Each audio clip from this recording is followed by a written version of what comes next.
Hello, everybody. Welcome back to another episode of Midweek Mix-Up Podcast. Boxing Burger is currently split in half thanks to Mick having technical issues, but when he's back, we will have the picture alignment correct. There he is. He's back in again. There we go. Yes, welcome back. It has been a long break.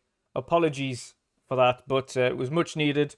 Awesome to be back. I have missed doing this. I have missed these awesome gentlemen right here. Speak to them about video games every week, and of course, our awesome chat as well. Looking forward to diving into this. Looking forward to get back into the groove. And there's, of course, a lot to get into. We will be covering off Gamescom and thoughts on some of the games shown there. Our favourite games that were highlighted in Gamescom 2022. We'll be covering off the PS5 price increase and, of course, the markets it affects. We'll be covering off the Tokyo Game Show 2022, which was just announced today. And, of course, diving into the Xbox Friends and Family, which was inadvertently leaked the other week as well, which, of course, is going to have a massive benefit to a lot of people to save money going forward. And, of course, right now, with prices going through the roof, inflation obviously causing a lot of issues for a lot of people. Money savings is going to be crucial, and obviously being able to have your hobby to take your mind off that stressful real world situation is going to be awesome as well. And we have a fifth jumping in here at the last second there. Big Cloud, welcome, brother. What's up? What is up? We're just getting the introductions. You made it just in time. Welcome. We will get into the introductions though. And first and foremost, welcoming back the General C. How are you doing today, brother? What you been up to? Hello. It's good to be back. I've missed this a lot. It's been pretty quiet the last few weeks. We've not been podcasting and not catching up with all of yous. It's been really missed. I've been playing a lot of smaller games. I started playing that Tiny Kin, I think it's called. Oh yeah, it's just came out on Game Pass, hasn't it? Actually, a lot of fun. It's very like Pikmin. If you remember Pikmin, the Nintendo game. I only ever played the first one on GameCube. Not really much of a Nintendo player. Yeah, I've been playing that. I've been playing Gears. I'm going through all the Gears games again, so that's been a blast. And obviously Hunt Showdown and Sea of Thieves yesterday for Sea of Thieves Tuesday. So yeah, it's pretty much been my time gaming this week. Streaming as well, of course. Awesome stuff. Quick, before we get into anybody else, quick shout out to Marion the Mad with the 10 RON donation there, and he says Midweek Mix-Up is back. Yes, it is. Thank you once more. We know a couple of us have been having breaks from different things. Boxy's had a break because of a holiday. I've had a break on this, of course, due to quite a few other things. Big Cloud's had a little bit of a break as well, and he's back again. So we're all getting back into the groove. We're all going to be doing well. Big Cloud's got a new toy as well. I saw it on Twitter yesterday. Yeah. Yeah, I don't know if you can hear it. Can you hear it? Yeah. Yep, I heard that. Woohoo! But yes, awesome stuff. Next up, Boxing Burger. How are you doing today, brother? What you been up to? I know you were telling us behind in the green room what you've been up to, but I know. Let the ladies and gentlemen know. You can't hear it anymore. Yeah. No, I'm doing good. Thanks for asking, man. I'm excited to be back. The Midweek Mix-Up podcast is back. I missed this. Truly, I always have a great time here. So, but sometimes breaks are needed, and so yeah, good. We are back. And what have I been up to? Well, I've been in Italy. I was there for a week, camping with the family. This was awesome. The vacation was actually planned in June, but yeah, back then my son had his surgery, so we had to move it. That's why we go out for the actual summer vacation this Saturday. Yeah. So I won't be here next week. But yeah, other than that, I'm doing good, man. How can I be bad if I have so many vacations? So yeah, and of course you guys know I play too much Age of Empires 4, and I started Destroy All Human 2, which is actually quite a lot of fun. So Now we've got an and I American have no idea sitcom what's laugh going on track. here. It's Big Cloud's laugh track. It's like being in the scene. It's like a set of Cheers or something. That's the wrong one. I meant to hit boo because of this one. Yeah. That's not it. That's one. Awesome. But yeah, you've again going up the ranks in age. What have you achieved this week? Oh yeah, I know I bore everyone with my Age of Empires stories, but I played these ranked matches online, and they have like these different tier levels. Like you start with a bronze 1, 2, 3, then you go to silver 1, 2, 3, and then gold 1, 2, 3, and then they have conqueror as the highest 1, 2, 3. And I'm always usually in gold 3. Trying to get into conqueror 1, but I don't know. But yeah, that's where I'm. And then I was like losing 7, 8 matches in a row, and I had to go back to the drawing board, and I developed a new build order, and it is killing. So I'm crushing it again. I leveled up again, and I'm this close to go beyond gold 3. So yeah, I'm having a lot of fun again with Age of Empires. Is it based on you only go against the ranks of similar rank, or do you? Yes, you are only playing against your current rank. Yeah. And if you are close to level up to the next rank, you have like sometimes you get a match against one above, but they have like this. You get points. You have every 100 points is a new tier level, and so if, for instance, if you have like 800 points, you rank up to gold 2, and then when you have 810 points or so, you play. It can happen that you play against a gold 2 player who has 790 points, something like that. But it's really like your win-lose ratio is typically around 50% each. It's really awesome. They have a fantastic matchmaking system. I have not experienced any other game that does it so well. You only play against similar skilled gamers, and that is really awesome, unless you change something and you actually learn how to become better, but then you rank up really fast, because it's not like you win a match and you get like, I don't know, 10 points or so. It really depends on how you won the match, how fast you won, how much of a difference between the civilizations were, how big was the delta in your units. If you have like 200 units and the other one has only 10, obviously you don't get you get a lot more points. Earlier I was playing a match and it took like 90 minutes, which is super long. Usually a match is like 15 to 20 minutes, and this was 90 minutes, and I won, and I only got 1 point because we were almost on par. It was really like we were battling it out. So it really depends, and it is fantastic matchmaking system. I have not experienced any other game that does it so well.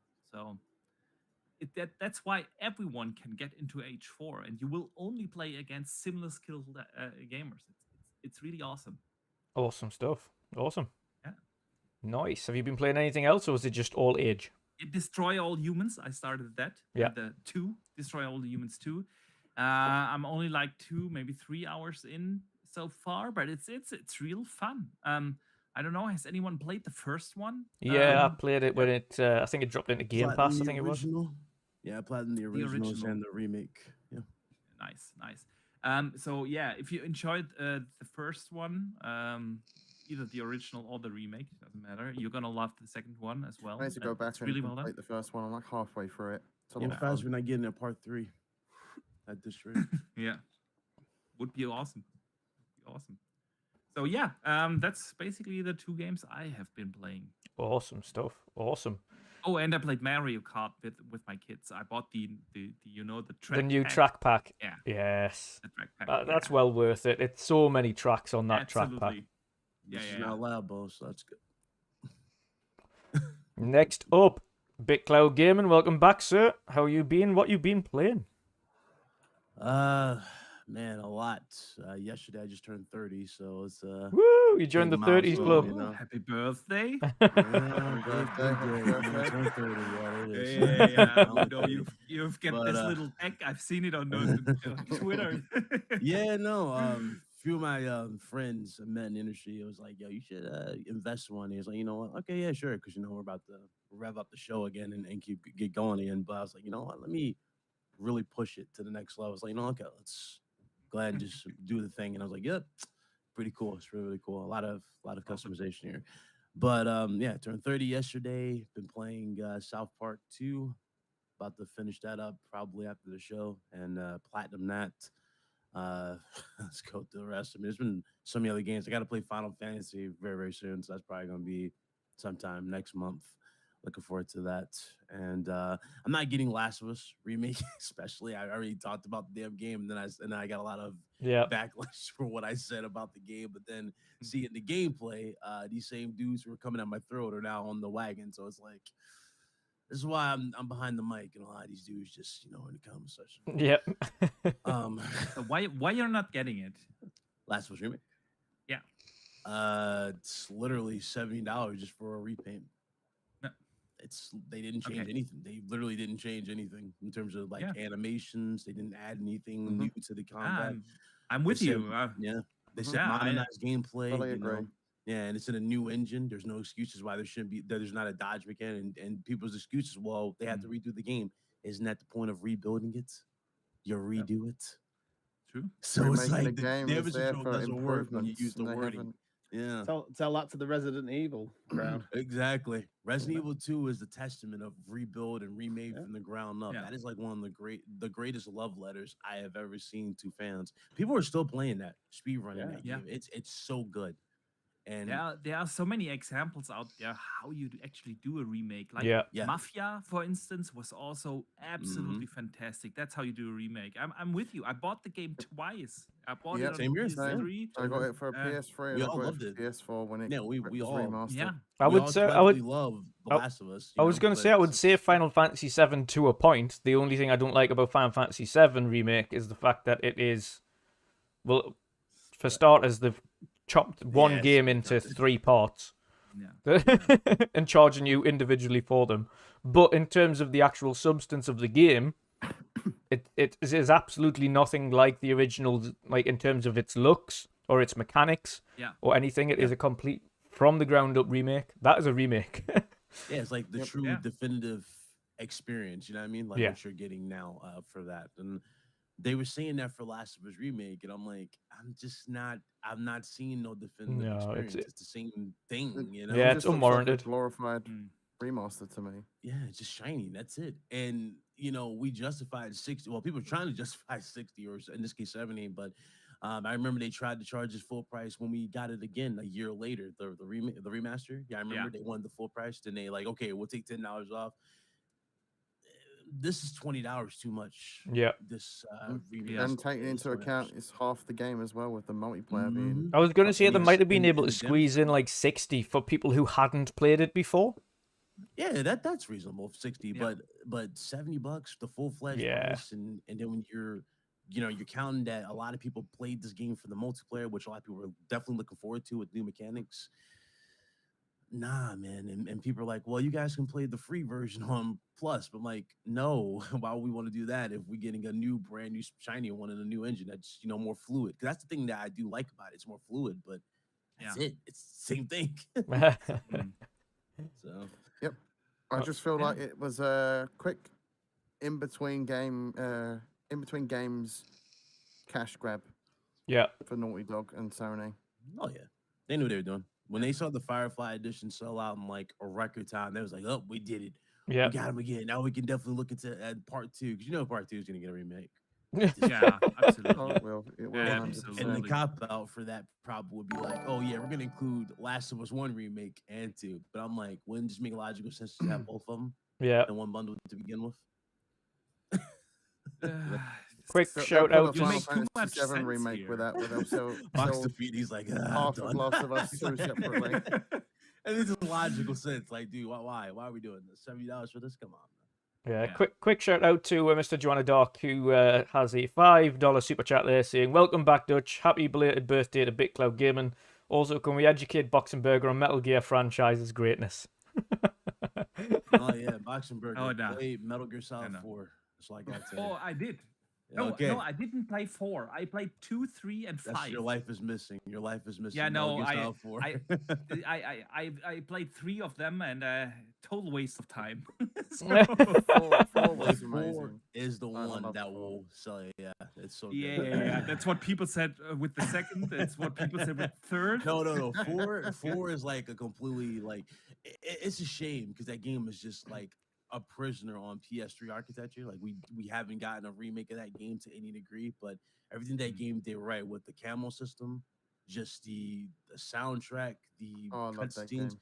so good. Even the fights were surprisingly even better with the Beauty and the Beast Squad. Like, I really urge, like I do recommend that. Like that gets one of the biggest seal of approvals as a game for sure. It's so good. Okay. Shout out to Joanna Dark. Shout out to the chat. I'm not even looking at the chat. I but think shout Metal out Gear to the chat. Solid 3 is my favorite, but next to that is 4.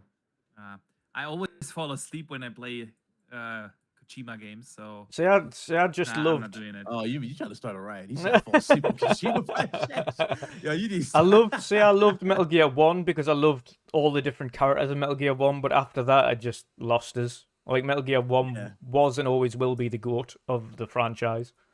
Oh, hands down, hands down. When you first go to Shadow Moses, like, come on, man. Yeah. All that stuff. Insane. But next up, last but not least, Mick. How are you doing today, brother? What you been up to? What you been playing? Lots of Sea of Thieves. You're like it's like Boxenberger's version. Yeah, just flipped. It's a lot of Sea of Thieves at the moment. If it's not, I was if like, you it's not said Sea of sailing Thieves. My around. bad. I hit the wrong button. You said Sea of Thieves? Yep. Yeah. There you go. No, that was my bad. Metal Gear. But no, it's lots of Sea of Thieves. Got to make the gold, get the ship fully decked out, you know. And if I'm not doing that, I'm sailing around doing some fishing with the little one on it because she loves that. So yeah, it's been a lot of Sea of Thieves. I did play Stray, completed Stray. Oh, nice. How did you like it? Yeah, I really enjoyed it. It was a bit short. I wish it had been a bit longer because I was enjoying it. And when it ended, I was hoping to get, well, if you've played it and completed it, the bit where it ends, I was hoping that we get something just after that bit and just have a look round. But no, it was a little bit short. But it was, I knew it was, so I wasn't surprised. And I played a bit of Death Stranding as well, actually, all on the PC. Nice. I That's forgot to mention interesting. I played that as well, yeah. Yeah, it's interesting. It's not captured me, I have to say. I played a bit and I sort of fell off it already. But Yeah. I did quite enjoy the bits that I did. I just need to break the habit of playing Sea of Thieves all day long. Yeah. But to be fair, with Death Stranding, for me, I enjoyed it when I was playing it in chunks. So I would get a Yeah. couple of missions, I'd do those missions, return all Yeah. the items I need to do, and then that would be me for the day. And then I'd come Yeah. back another day and then do another set of missions and then come back. Instead of trying to play this game in long stints, because I think in long stints you would get bored, personally. I'm getting to that same point with it where I got to the last 2 times I tried to play this game, and I'm feeling like I might just abandon it again. But because I'm streaming it, I kind of feel like I want to push forward. I don't know, because the story obviously must get better because people keep harping on about the story, and the story's not terrible so far. It's just got a very slow build up, and a lot of people did say about this game that give it till about something like 10 hours in or something until the story gets going, and a lot of people are like, that's far too long for a story to get going and capture you, which is understandable because a lot of people don't have the time. That's around the point I'm getting to now. Is that I streamed about 3 hours of it the other day. 3 hours on like the first stream I started it. Yeah. But yeah, it's good. it's just getting to that point again. I feel like it's long-winded. Yeah. And I'm just about to unlock the bike, so maybe that'll help. it'll get better after that. That'll help. Yeah, it We'll certainly find helped out, me we'll because find you out. get places so much quicker when you've got the bike. So much quicker. Of course, it causes other issues because then you've got to make sure it's charged, and make sure you kind of know the distance you're going and things like that, or there is a recharge place, or you can build a recharge place somewhere close. Undeniably a beautiful game though, with an amazing soundtrack. Yeah, I was impressed with the soundtrack actually. I Yeah. have to say. If everyone can go into the levels and just turn off the auto volume and just slightly increase it if you can, so it's above Yeah, I've just 100%, done that. because everyone's volume apparently is quite low, so I think the auto volume's making everyone sound quiet. Wait, go where? Is mine better now? Yeah, the chat will have to tell me. We'll let them decide. Yeah, I've just turned mine up again because I did change it, but I've just turned it up again a little bit. So Yeah. see how that goes. How we're doing? Aw- now? Awesome stuff. Wait, turn what up? All right. I don't know where you want me to go. There we go. Anyway, If you go to StreamYard in the- settings, then audio in Stream. yeah, just StreamYard, turn off the and auto then volume and turn up. crank it up. It might already be off for you. I'm not sure. Oh, automatically adjust that thing. Yeah. Yep. Oh, I turn it put over. mine. I put mine on 140 just to see how that Sweet. goes. Yeah. I'll We'll turn it monitor it to as we Try go. and do so. Yeah, the Alright. auto volume How does that- occasionally makes you sound quieter when you're trying to shout. 1 to 120. Yeah, I'm at 129. That's Sweet. good. Right, we'll see how that goes. But yes, we will get into the topics for today, and I think, as of course we have BitCloud back here, we will start with, of course, one of the topics that have been going around quite significantly. Of course, we've only just returned, but it'll be good to hear everybody's thoughts on this. But of course, the PlayStation 5 price increase. Of course, for everybody that is not in America. If you're in America, you're all golden. That's fine. Everywhere else in the world, get fucked. Pay more. Yeah. If you're in America, apparently everybody's talking about this is a cloud chaser. You know, everybody is a broke boy. You know, that's what I've been saying. You're a broke boy. You don't deserve to be in gaming. You know, that's type of retarded stuff. Yeah, just for these guys. Not really the argument to have when like the world is going through a recession. At the Yeah. moment. I also would love to have seen the response from those people if Microsoft had done this. Yeah. Oh, it'd be dude, hell dude. to Oh, pay. yeah. You already know what it'd be, but of course, right now they know what it would be. They know what it would be. But it would have been getting too funny with the summer. But the price increases. Okay. So when I first heard this and I was talking about this, well, okay. Well, first of all, it surprised me because usually when something's not selling, the price goes up. That's usually how they go about it. You know, they have to at that point. The PS5, Sony can't even guarantee you one for one. That's the first strike by itself. Not even on their official site, they can't guarantee you one as it is because they just are gone. Well, even on Amazon now, like on Amazon, they used to Yeah. just say not in stock. Now on Amazon, you can actually request to be part of it, and they'll send you an invite. Invitation. See invitation, yeah. But even with the send invitation, that doesn't stop the site from just being, refreshed a billion times to Yep. people. As soon as they get a tip, hey, if you refresh this time, you might get one. That site's gonna crash, and we saw it all the time. We saw Amazon site like load super slow when the system first launched. I think I remember that. So it's like it's up there type of thing. So Sony can't guarantee you one. You got scalpers buying these systems and selling them for $700. So something tells me flat out Sony saw the price of the scalpers and were making and was like, you know what?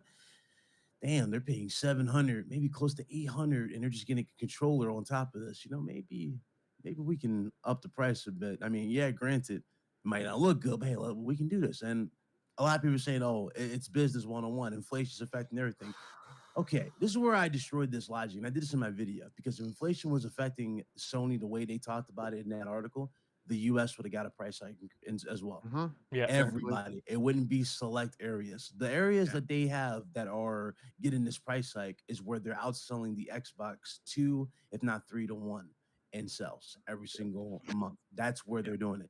The U.S., that is a different story because Microsoft actually came back and closed the gap significantly with that Series S. So that's why they're not increasing the price of there. Going even further with it too, it's like, okay, we're paying.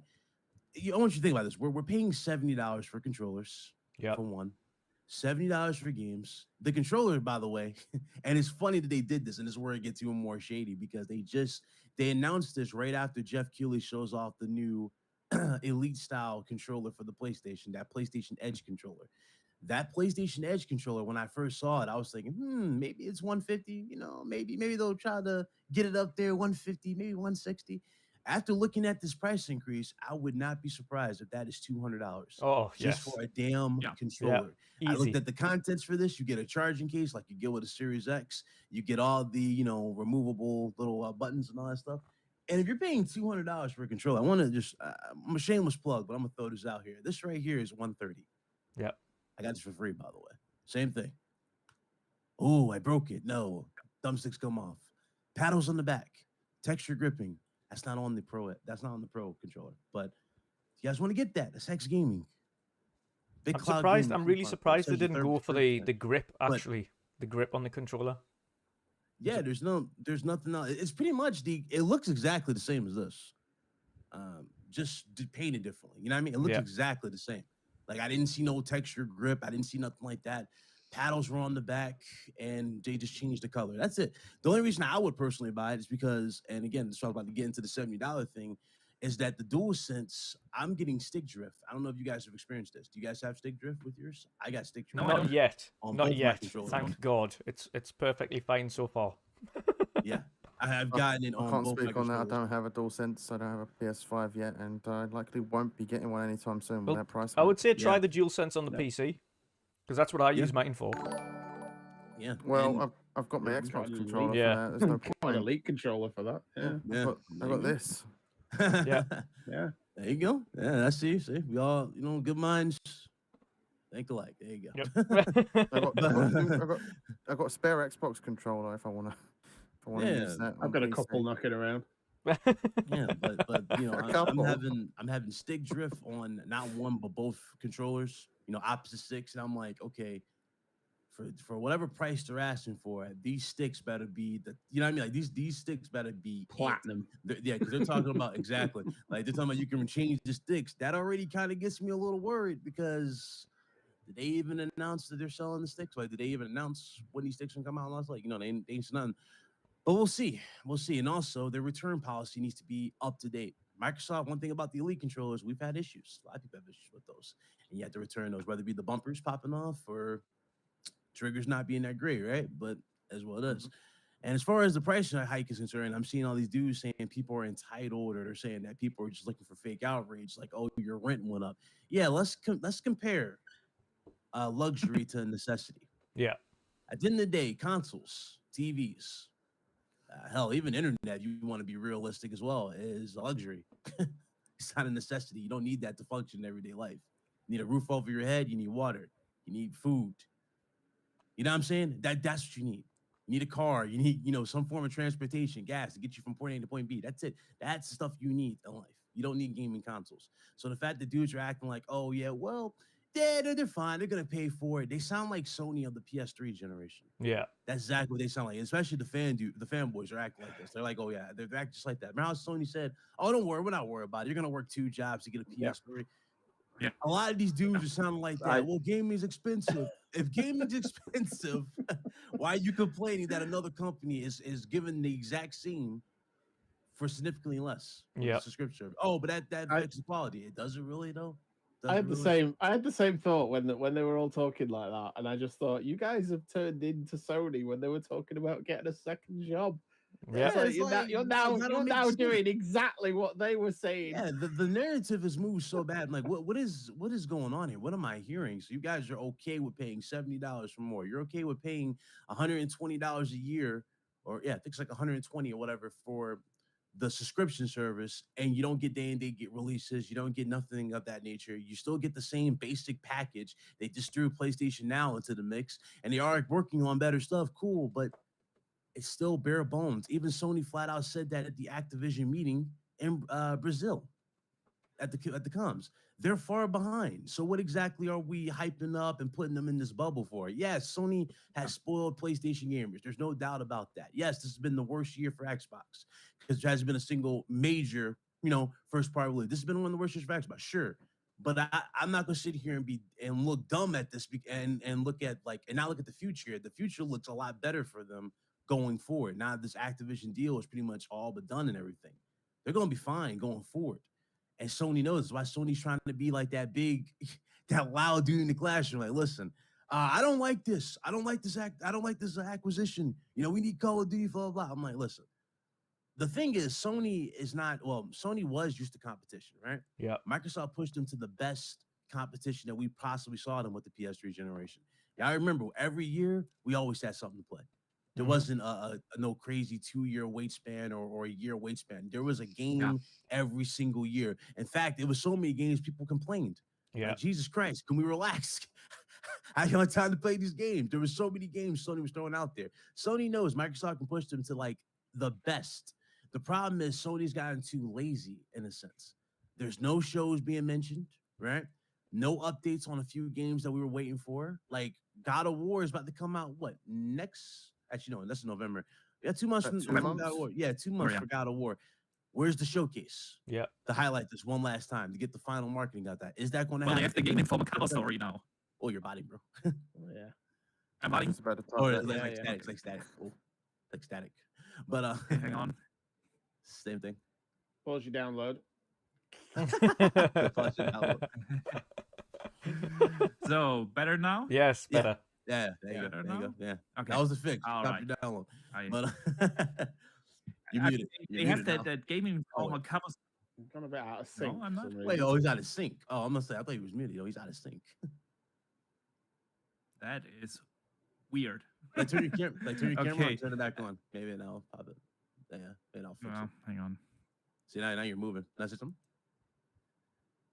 Okay. How is it now? Yeah, better. Better. That's Yeah. better. Is it better. Okay, all right. I just wanted to throw in. They have that Game Informer cover story now, and that's for their biggest game and biggest IP they have currently, besides Spider-Man. So that's really weird. I'm fully with you. Where's a proper showcase? Generate some- this some is your excitement. this is your baby. It's Yeah. God of War. This is it. This is your it. This is like the best. So- Like, you know what I'm saying? exactly. Games have exactly. moved out the way for God of War. If you have a straight landfill like this and everybody's pushing their stuff to 2023, it's time to do a showcase. I don't care if it's this month. Absolutely. I don't care if it's next month. We need a showcase like Yeah. ASAP. People need to know about And God Sony of War. always was so so You put Done in again. again. always was so good in selling. Oh Okay, God. Again. Yeah. Yeah. Damn it! What is happening? You want I to have no exit idea what's on what's the exit going StreamYard? Like exit StreamYard and come back maybe? Like close StreamYard? Yeah, I will do that. All right. Yeah. Yeah, I'll keep going. But so usually there's a showcase. I'm surprised there's no showcase. There's no talks of a showcase. Like there's rumors. People are trying to keep the hope alive with this rumor that there might be one in September 8th. Somebody showed me a, possibly that is September 9th. And I'm saying, okay, cool. But where's Sony at to confirm this? That's the other thing Sony's been really, really bad at is just being open with the public. People are like, oh, they were open with us with this price hike. No, they were not open with us with this price hike. They just did that. They just flat out told you it was going to happen. See, They I've knew got they a did. feeling with this PlayStation showcase, if they've got it coming soon, we need to hear about it fairly soon. Yeah. Otherwise, I've got a feeling that we haven't got a Sony showcase this year. Yeah. Yeah. Yeah. Was it done? What I wanted to There you say go, is it better now? Yeah, perfect. Seems Yeah, fine. okay, perfect. So what I wanted to throw in is, I can't remember a generation from Sony where we had no idea about their roadmap. They have always been so good in selling hope. And remember, Death Stranding was announced like 5 years before it came out. They didn't even have an engine. Yep. But you knew, okay, if I invest now into PlayStation, I will get this, and this game. And Microsoft Mhm. totally took that page You had out a of Sony's pipeline, you know what I playbook. mean? You had Yeah. something. Yeah, you got a Pipeline. You knew, okay, hey, God of War is coming eventually. Spider-Man is coming. All these, and you knew that. And now we only know about the Insomniac games, and that's about it. Yeah. So it's not just they need. I feel like they don't need it just for God of War. They really needed to generate some hype behind this PS5 Yeah, generation. like Sony's really, you know, what Sony's really focused on too, Box. The main game they're really focused on, ironically, it's not even Spider-Man. It's Wolverine. I think Yeah. that's what the main thing is, because everybody's been asking for a Wolverine game for so long, and that's the game, but we don't have a release window for that, right? We just saw a trailer that Yeah. said Wolverine. We I feel said like that's Spider-Man very far off. 2023. Yeah, that Very might long be way like off. 2024 or 2025. You'll see something Longer for than Wolverine. that. I would bet even further out because Yeah. I think Spider-Man 2 was scheduled for 23, but let's be real, with everything getting delayed, Spider-Man 2 is Yeah. coming in 24. So I don't see it before 25, if not 26, Yeah, that's possible. for Wolverine. Yeah, because most of the stuff we've been seeing, and this is probably the best year I've seen for third party, like games in general. Like Liza P looks fantastic. Can't wait to Yeah. play that. We got Callisto Protocol, which stole my heart Mhm. at Gamescom even further. Yep. Like the game looks that good. Yeah. We got Dead Space remake. Can't wait for that. Resident Yeah. Evil 4 remake. Oh, yeah. I mean, there's a lot of games to look out for. Even the new DLC / third person mode for Resident Evil Village Yeah. is about to drop soon too. So it's like you have Yeah. a lot to choose from. But I really do just feel like Sony's really just taking that like, yeah, we ain't gotta do anything right It's now. like they're taking the foot off the gas, isn't you it? really do. Yeah, it feels like they're Yeah. They really have. They just back got and into, relaxing. yeah, they're like, okay, well, it's a landslide. Microsoft's not doing anything. And I'm like slowly seeing, and it's funny, a lot of people don't like this, but I'm slowly seeing like this WWE change like effect happening with Microsoft. Like you got new leadership, or you got like a better understanding, like things are happening the way it should be. Like the acquisitions, everything's changing, the morale is boosted. It's Mhm. people Yeah. are excited to talk about games again. Yeah, we were still waiting. We're still waiting, of course, still waiting. But I'm with you. Yeah, It's so weird that Xbox still has this excitement and hype around them, even though, like you said, they have the worst year in their entire history.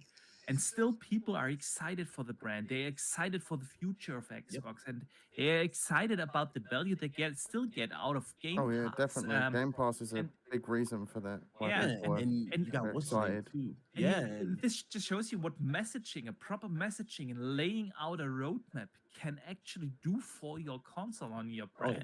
brand. There's Yeah. a couple of Like, comments 'cause here, Sony's actually. I was main going to thing say, is- got a super chat Okay. quickly from Phantos, a £5 super chat. He said, rumour has it Jim Ryan will be visited by 3 ghosts on Christmas Eve. The guy needs handing a P45. Another one from Scratch Acid, though, from Canada. He says PS5 is already $650 here in Canada. That's $50 more than Series X. That's, I would imagine, before the price hike goes through. And that'll go up even further. And lastly, a quick shout out to Stuff Sean, member for 6 months now. Awesome to see you all back at it. I've missed you. We need a community night soon. There is only so much single player games I can handle. Yeah, we'll get that true, organised.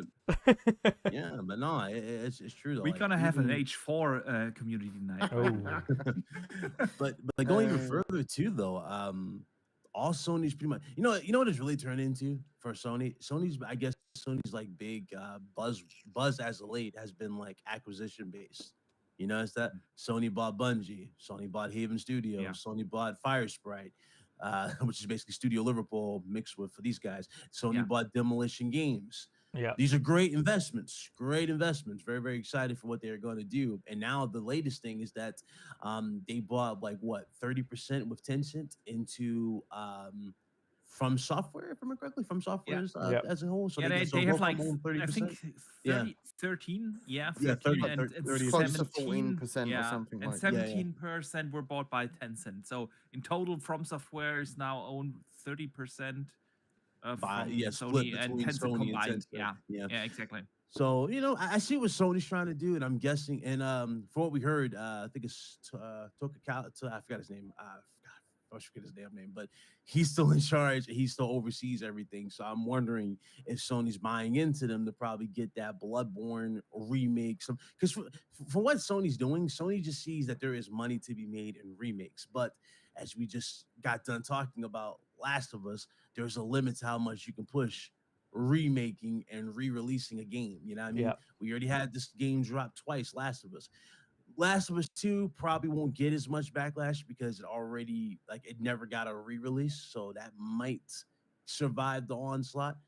But God forbid if they try to if they find some way to throw Last of Us a remake again at you for $70 with a bundle type thing, like people are gonna be pissed. Like, people are not gonna want to stand for that. Last of Us remake remaster. I'm telling Yes, you, it's gone to that route, and it's crazy. But that's the weird part. It's like we're talking more so about remasters and remakes on the Sony side than we are about the newer releases. So or Yeah. spin-offs or stuff. Like we got a spin-off VR for Horizon, which is Well, that's it. You know in what it is? VR. That's another thing that still doesn't have a price is the VR. Oh, dude, I had my doubts for that. I was like, maybe Sony might put that to 400. I was very optimistic. Maybe that's gonna be at 400. I think it's 5. I really Yeah. think it's 5. Oh, I wouldn't I even really be think it's surprised if 5. it was 6. I don't think 6. Yeah, I I don't think wanted it's to say 6. that. 550. If you look at the way how He's going The again. button again. I think it's after you've muted your Wait, microphone. wait, Robot sees black. is he hitting the mic? Maybe it's your cord. Move your cord around. Is your cord on your Is it mic? not? I don't think know. every time it's happened No, previously when good. you've muted your microphone, then unmuted it starts. Oh Button. yeah. Maybe that's what it is. Maybe it's the mute function. See, you sound fine for a second. Okay, You're muted now. is it now? Oh no, now you're Yeah, good. yeah, Now you're yeah. good. Yeah, you're fine. Yeah, Oh. I don't know. Maybe it was your Okay. wires. Maybe it's Okay. your wires. Might be I don't better know. for you to mute Aye. in StreamYard rather than mute the actual mic itself. Yeah. That's Well, the yeah, problem I continue used to anyway, have on my Boxy. Yeti. Now I have no idea what I wanted to say, so please continue. The price. Oh, we're talking about the pricing of VR Talk about headset. the price of VR. I think you said you were about to say something about the VR. Oh yeah, but yeah. If you look at quality VR headsets, I don't think 600 is out of the realm of the possible. Especially with the features they're touting way as well. how Sony is pricing If this now. is fully wireless, I would be all with you that it's 600, but this is not really fully wireless. There's still one big wire connected to it. So One, I think it's 5. I think it's 5 just because off of that alone. Because I think it would be suicide to drop PSVR 2 at 6. I really do. Like it's you can say inflation. I'm not sure because VR is such a niche product for fans of that technology. And do they really care if you are interested in VR and you get a great headset that works very well with your 550 euro console now? Do you really care if you pay 500 or 600? Because this is not a mass market product. This is not the average guy going into the store looking for something to get for their kids for Christmas or so. That's the actual console. But the headset is niche. It's for the hardcore gamers, and they are gonna pay regardless. So, oh yeah, for sure. Like if you were sold on VR for the longest time, like I have a Quest in the room, the little light, the little I have too. Have the Quest, the wireless one. Yeah, and the wired one with the little cameras. I have one of them over here, but I have one. So I have one for sure, but I will say that the whole pricing of it, though, it just, I for the longest time, I thought $400 was the sweet spot because it just made logical sense just to maybe take a hit on it. But now we're seeing that Sony won't even take a small, minuscule hit on the hardware of the base system. So, yeah, I would not rule out anything. I would say 500 I wouldn't be is surprised. my expectation. Honestly, I wouldn't be if it's surprised. like 540, 550, I mean, I'm not surprised either. It's I would not. But 500 and up is definitely where that price is probably going to hit. But what does everybody else make of the price hike in general in Europe and the rest of the world? Do you think? I mean, obviously they've tried, as BitCloud said earlier, they tried to justify it with inflation. Microsoft and Nintendo, surprisingly. Nintendo don't usually say anything, but they've came out and said, no, we're not planning any price increases. We're not doing it. And imagine that. Nintendo is the company that shows you cardboard for $80. Yeah. Nintendo's the master of selling you games they've already made for other systems and sticking it back on a new system and putting a full price tag on it. Nintendo is they're saying, no, too much. Exactly. Like, imagine that. Nintendo is saying, nah, we ain't doing that. And they don't even think about you in the long run when it comes to hardware in terms of features. Yeah. They say, you know what? Nah, I'm not gonna increase the price of entry. What are you, crazy? You guys are buying everything. You guys buy Mario. When we just say Mario, you'll buy the Mario knickknacks. They'll sell out in 5 seconds. I'm like, Nintendo knows they don't need to increase the price of that. And the people are damn sure, well, it's older components. No. If inflation was as big as they're talking about, everybody would be in on this pot. The problems, the reason why Sony jumped into this, because they know they can do it and get away with it, and people will reward bad behavior. That's why. Yeah. That's it. Nobody sat down and was like, Sony, I love you, man, but you're getting too comfortable. It's like you said though, like like if it was really down to inflation, they would have upped the price everywhere, not everywhere. just everywhere, but one location or a handful of locations that are not being affected. But yeah, like my point is though, people are already not buying luxury items such as consoles because of cost of living's going up. It's getting harder to want to spend money on those luxury items. So upping that price is already going to increase that want is just going to go out the window because people are going to be like, nah, I ain't spending that money on it. And that's where the cheaper alternative comes into people's mind with an Xbox Series S and bundling that with Game Pass or getting that on all access, paying for it monthly, that becomes more appealing. And that doesn't really do any justice for Sony. For all those people that were looking to get a PS5, I'm one of them. I was looking forward to getting a PS5 soon.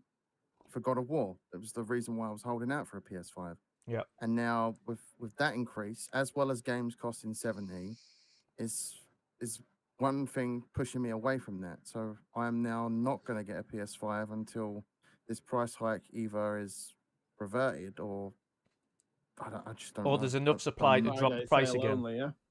Or if I get it on sale, I'm in no rush to even want to get a PS5. Yeah, I mean, they just relaunched. Well, they didn't relaunch, but they just launched the newer model of the PS5 in there. It's significantly it weighs significantly less because the boards and everything got cheaper. And they're able to, I guess, slim it up and make it more easier to manufacture, compact it. Basically, I think that's the word I'm looking for, compact. So now it's significantly lesser. Weight-wise over there. So I'm seeing a slim at this point happening faster than we expected. Maybe give or take 2 years, you might see a slim or talks might start really going up for a slim. But right now, it's pretty rough for what I'm looking at here. And I don't know how long this price increase is going to be. Some people might say it's for a year. Some people say, "Oh, I'm fine with it being permanent."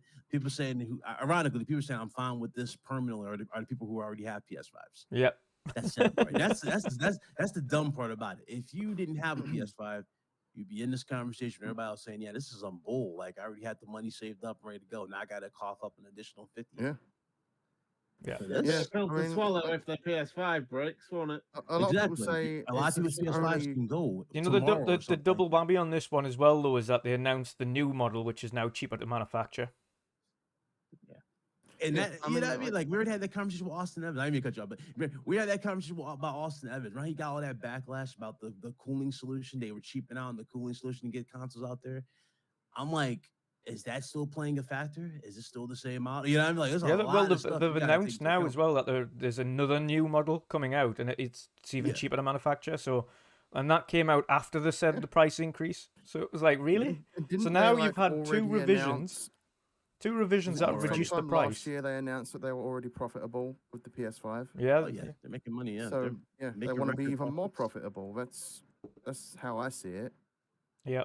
It might not be much more on top in the UK. It's £30. Yeah, but take into account that's £30 I could have put towards a game.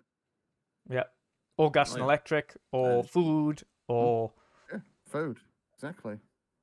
Yeah. Not that I need it. I could do with going on a diet again.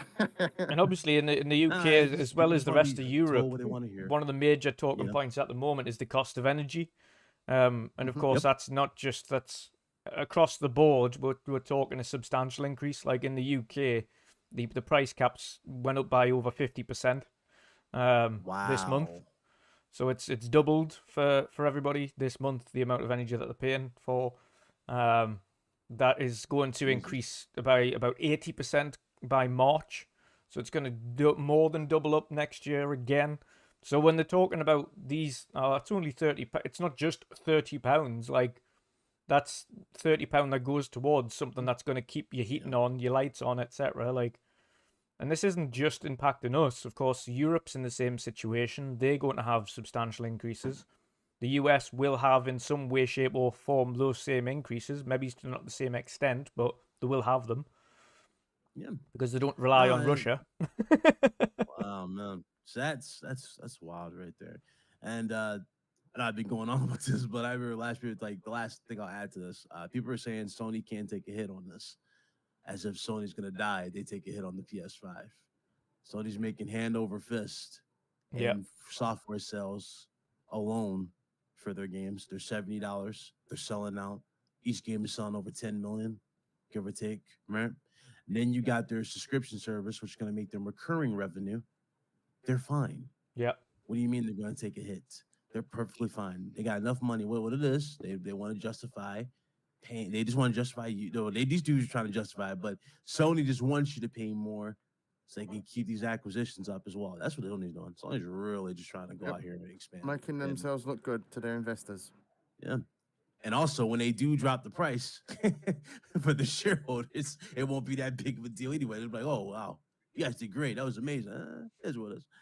And they also made another investment towards mobile. Yeah. It's another studio. I forgot the name of the company, but that's another company they bought, or another studio they bought for mobile. Yeah. So, Yeah, exactly. wrap. Exactly.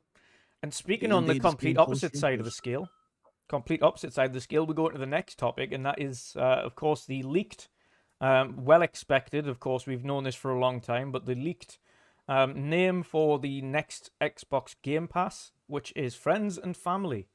Of course, we still don't know the price, but when we're talking about the amount of people you'll be able to get on Friends and Family, it's talking, of course, originally we thought it was only going to be for family members, so anybody that was directly kind of involved with yourself, family members that essentially are associated with you. Now it's friends and family. So it means I think you can have up to 5 people on the service across obviously multiple platforms that can use Game Pass. So if you're talking about the cost savings that's going to be, if you compare 5 people having Game Pass, which would essentially be $50-something, almost $60 for 5 people to have Game Pass for a month. And you chop that down to even if it's, say, $25 or $30 a month for friends and family, that's a substantial saving. And of course, that's a lot of people that are going to be saving money and getting games as a product of it. So we're doing 2 companies doing the opposite things here. We've got one company that are looking for solutions that are going to provide cost savings for families who maybe have a household with 2, 3, 4 Xboxes in for all their kids and things like that. And it's going to save them fortunes on Game Pass. Or you've got the complete opposite side of the scale there, and you've got PlayStation who are increasing the cost of the PlayStation, and PlayStation Plus service is more expensive than the competitor. So you've got one side of the scale doing something completely opposite the other, and it sounds like, I don't even know what page the both of them are on. Xbox are obviously trying to be consumer friendly and find solutions to problems that we didn't know we'd be in, which was significant inflation across the entirety of Europe and of course the US now, but also the cost of living's going through the roof. So to have a solution where people can remain doing something that's going to take their mind off this stress is only going to favor them, not just on the monetary front, but on the way people perceive that particular company. And when they're going in for bigger acquisitions and things like that, then there's no way they're going to get shut down for it in the long run, because the regulators are going to look at it and say, well, no, look at what they're doing for the market. Look at what they're doing for the entire space. Like, they're making sure this is a cost-effective way for people to actually get out there and game. It's a consumer-friendly move. What are people? I mean, Boxy, what do you think of the Friends and Family edition? I know you've got 2 kids as well. You've got no doubt a house full of consoles and things. So this is obviously going to be a benefit for you as well in the long run. Muted. Absolutely. Oh, absolutely. now you're okay. You've just got a little bit of lag. Again with the lag. I don't know what's going on. You're fine. Just keep talking. Don't worry about it. Okay. It's more important that what I say than the image being synced with my lips. So yeah, yeah. Family Plan. Family Plan is fantastic. Like you said, it is so weird to me that when we look at this entire generation, one company is trying to make gaming cheaper and more accessible than it's ever been, while the other company is really making it more expensive than it's ever been. it is so weird. And Family Game Pass or Family Plan is just one part of this, but it's a fantastic one. Like every Yeah. subscription service has it. Like, yeah, multiple accounts can share it. I do it with Netflix. I do it with Disney Plus. I do it even with my Amazon Prime account. With friends sharing, and this is really cool. And the Xbox is actually calling it family and friends. It's like, I know Netflix isn't really happy about us sharing it. Yeah. Because it is actually like you're supposed to do that only with people that live in your household. Now Xbox is doing it differently.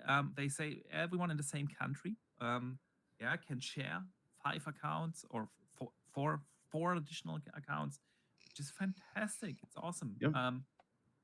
Especially when you have like in my house, every console. I have the PlayStation, I have Xbox, I have Nintendo Switch, I have a PC. And and the kids are getting older and older, and very soon I'm gonna buy an Xbox Series S into the living room again. Fantastic thing. I don't know what else to say. It's a cool addition. Let me throw this at you, because a lot of people are obviously with price hikes and everything. Now, obviously, Microsoft's not upping the price of the console, but they didn't really say anything about the subscription. I mean, now we've talked about this before. Subscription eventually going up. Family friends, obviously, another good feature.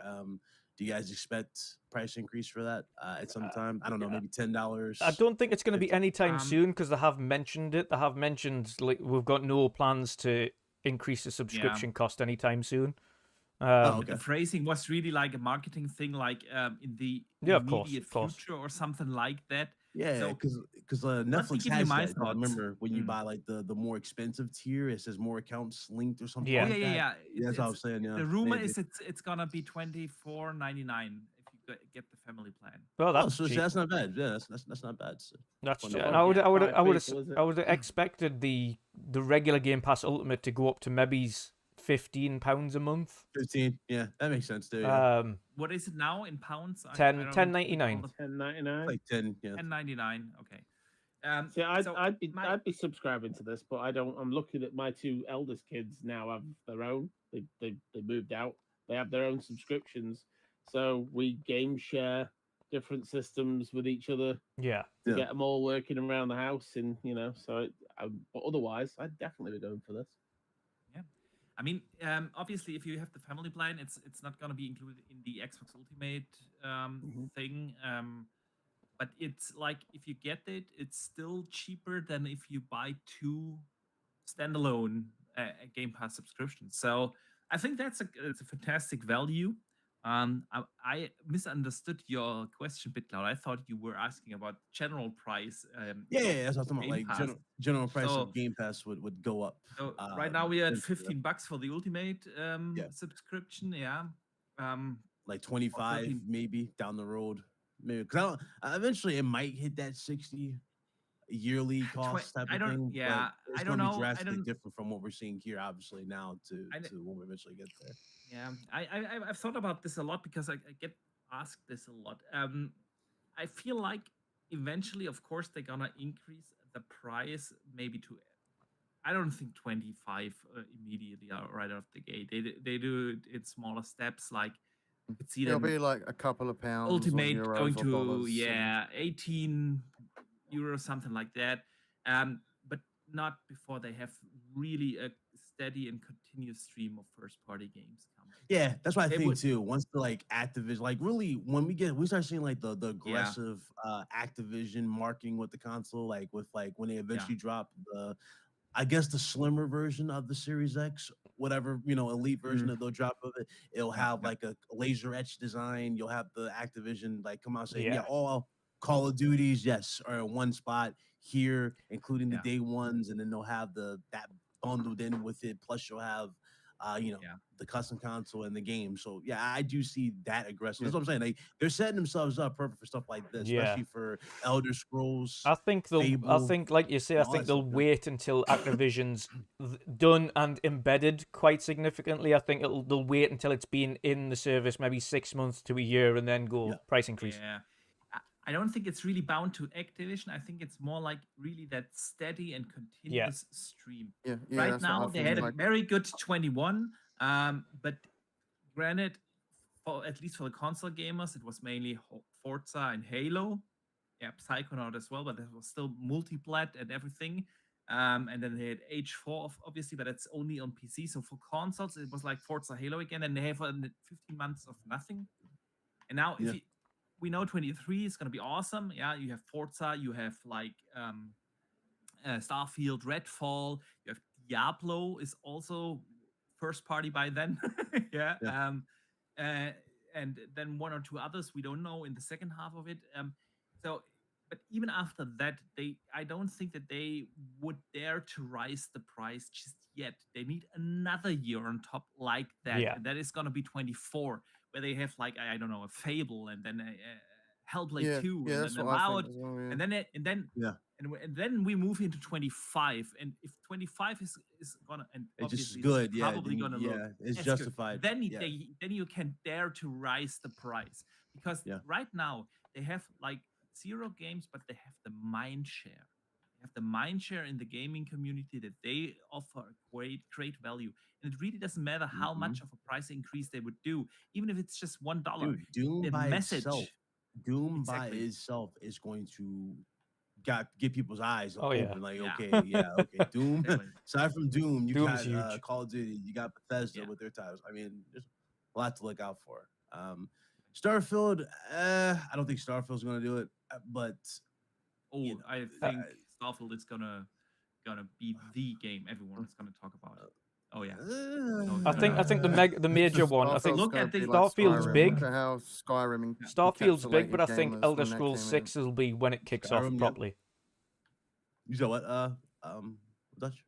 I said I think Starfield will be huge, but I think, of course, naturally, Elder Scrolls 6 will be the one that really. Yeah, that's the ace. That's the ace card. I think is Elder Scrolls. Yeah. So I was waiting for that. Yeah, that'll be the big one. But Mick, what about yourself? You mentioned yourself as well that you don't have a need for it currently, of course, with the kids paying for themselves now.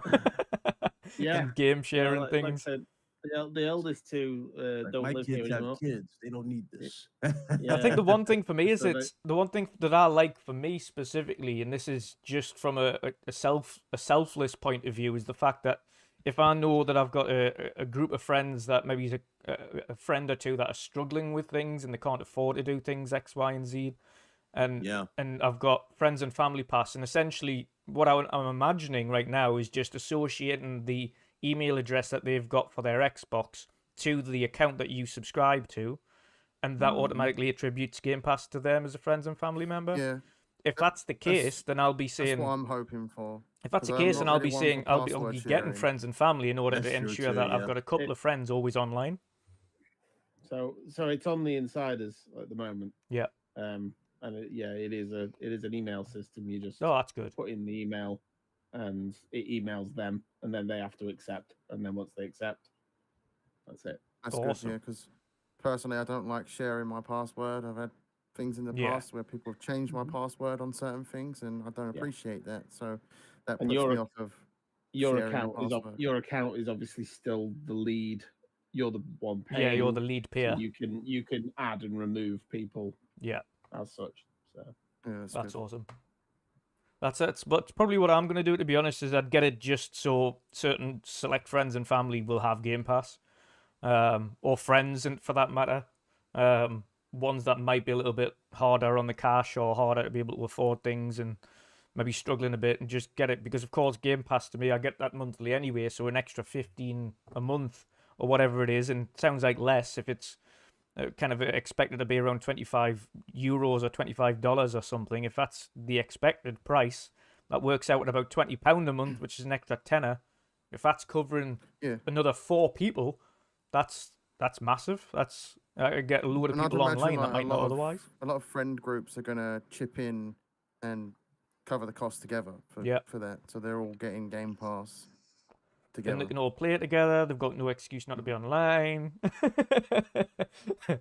Yeah, it's awesome. So fingers crossed it does come out at that price range. I think it's going to be a massive benefit to everybody when it does release. And again, it's two contrasting situations from two contrasting companies. One's talking about price increases and trying to get, again, Last of Us being £70 when it released doesn't justify the cost. We know, I've seen countless reviews, and shout out to ACG, who of course did an in-depth review again today on The Last of Us Part 1 remake, which was awesome. And he said exactly the same thing. Obviously, it looks beautiful. It's a nice revision. The lighting is awesome. But does it justify 70? No, it doesn't. So it's just two companies that are complete opposite ends of the scale when they're thinking about their consumers. Microsoft is trying to help consumers stay in the hobby whilst things are getting expensive. And PlayStation are just increasing the price because they want to make profit. As simple as that. So For the players. Yeah.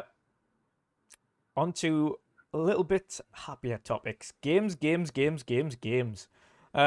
Of course, we will get into Gamescom. We will save that till last, but I want to get into one of the breaking news articles from today, and that is, of course, Microsoft have announced that they will do a live stream at Tokyo Game Show 2022 in 2 weeks' time, which is going to be awesome, of course. Boxy, that happens to be on Thursday when your show is on, so it might have to coincide with that, I'm imagining. But yeah, we'll start with Boxy though. Boxy, what do you think? It's awesome news, of course, that they're doing a live stream. They have stated themselves that they'll give updates on games they've already announced, but they're also going to be showing games from development partners in Japan for the Asian community and everyone else around the world. So people, essentially developers that are specifically from Asian communities, so like Japan and China and other Asian countries that have been developing titles for TGS, etc. What do you think we can look forward to expecting there, and are you excited to see what they've got to show at Tokyo Game Show this year? I am excited. The thing is, I've seen already people talking about this on Twitter, like it's the second showcase, Xbox showcase. That's get your expectations in check. Yeah, it's Tokyo Game Show, but if I remember correctly, last year it was actually really good. Yeah. They talked a little bit about some of their Western games that might appeal to the Japanese audience. Yeah. Last year they obviously still had Starfield in mind. They explained why Japanese gamers can be excited for Starfield, and we learned a lot about Starfield in that interview. And then on the other hand, obviously Xbox is trying to grow their business in Japan or the Asian region, and we've seen a lot of collaborations. Kojima was announced during this year's E3, even though that's not an announcement for me personally. Yeah, it's still a big deal. And we've seen a lot of other JRPGs and Japanese-based games come into Game Pass or come to the platform. Ayuden Chronicles, for instance, just dropped this year, and the big one is coming next year. I expect that to be there because this is really a show case for a great JRPG. Then you have the Persona games coming to Game Pass. I expect some announcements around that. There's a lot of stuff that could happen. Scarlet Nexus was very successful on Xbox. Developers even came out and tweeted about that that without the push of Xbox, they wouldn't have reached their milestone of, I think it was 2 million players, stuff like that. So yeah, if you're into Japanese-based games, I think it's gonna be a lot of fun and interesting stuff to see there. So yeah. Awesome stuff. I think it's the one thing for me is I'm looking forward to seeing if they have any new JRPGs to announce from their development partners. What kind of different games are coming out now? Yeah. There's a lot of the great thing about the Asian market is the variety of games that they create is substantial. There is a lot of different variety there. But they're also a very, very creative development community as well. They're still one of the very few communities that are not afraid to do something new or try something different. And we've seen that specifically with the likes of Kojima, who to this day will just do what he wants to do and not be worried about whether or not loads of people will actually enjoy it. Keeping that creativity there. So it's a different kind of showcase. Again, it's not focused on first party. It is focused mainly on the developers they've been working with in over in Asia and what they're coming up with. Of course, they announced last year that they're working with over 200 developers within Japan and Asia, which is awesome. So there's obviously a lot that's going down, a lot that's going to be very interesting. But General C, what about yourself, brother? What are you looking forward to seeing with this? As one that's not really into a lot of the JRPG games, I don't really play many of them. Yeah. It doesn't really appeal to me, but I wouldn't be surprised if we get a lot of announcements for maybe some older JRPG games going into Game Pass. Yeah. That could be something that happens here. Maybe some new announcements for new games, some deals there. But yeah, I'm not too sure. Could we see something from Kojima here? Maybe.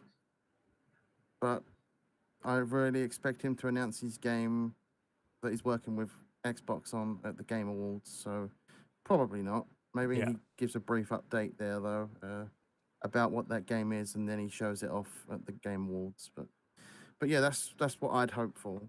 Yeah. It is Tokyo Game Show after all, so maybe Kojima is there in some way, shape, or form, and we see that. Yes, indeed. Yes, indeed. Mick, what about yourself, brother? Well, obviously, the announcement of TGS. I know you're not probably not a massive Japanese game enthusiast, but what are you hoping to see come off the back of this this game show next in 2 weeks' time? Yeah, like you said, I'm not a massive fan of the JRPGs, but as I remember, I did watch the last year's show, and actually there was quite a lot of really good announcements for Game Pass. Yeah. So there was a lot of games that I wouldn't have normally tried that I ended up just having a go on, and some of them were quite good, So it'll be interesting to see what comes. Yeah, it's not a big thing for me, but I know that it is for a lot of people, so I'm made up for them. Yeah. Oh my God, you invited a crazy one. Yeah. Yep. If I would say that if you want shooters and stuff like that, you have an Xbox. If you want JRPGs, you have a PlayStation. Yeah. Yeah. That's okay. I'm okay with that. Yeah. It's true though, isn't it? I'm fine with it, but I understand that people want to see more of that on Xbox. I tell you what, the one thing I'm made up for those people that are getting that. The one thing the Japanese community are good at and love doing is horror games. They love horror. I've seen substantially, specifically out of the indie community, on Xbox. They're not so prevalent because they're quite hard to see on the store and things like that. But the amount of horror games that the Japanese developers are putting on the Xbox store now that are obviously get pushed a lot more over in Xbox Japan. They'll be more at the storefront over there. But a lot of the games that they're putting onto Xbox as it stands now are horror-based games or games that are kind of like The Grudge or things like that, where it's all about this like Japanese folklore type horror, which is awesome to see. So it could be, and again, we've had a lot of horror games this year. So could we see more horror games, for instance? Big Cloud, what do you think? Listen, man, horror games, you already know I'm there. Day one. Hopefully less sci-fi horror though. We saw a lot of that at Jeff's show. How dare you? How dare you? What do you think we'll see from TGS 2022 on Xbox's side then? For horror based? Just in general, just from Tokyo Game Show on Xbox's showcase. Maybe JRPGs for sure. I know Microsoft's really been trying to push that, but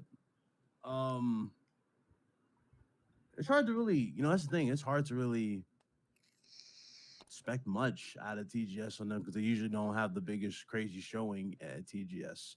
It's mostly Sony and Nintendo that like, you know what I mean? How like the crazy announcements there. But I would reckon maybe some related to JRPGs would be their big reveal at the TGS. Yeah.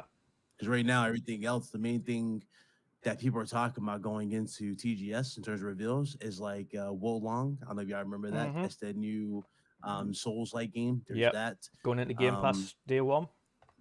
There's that. So that might be there. What's that? Well, they just announced a new game at Gamescom, but it's something something as Where the wind winds, goes. something, Yes. Yeah, I can't that one. remember it. Yeah.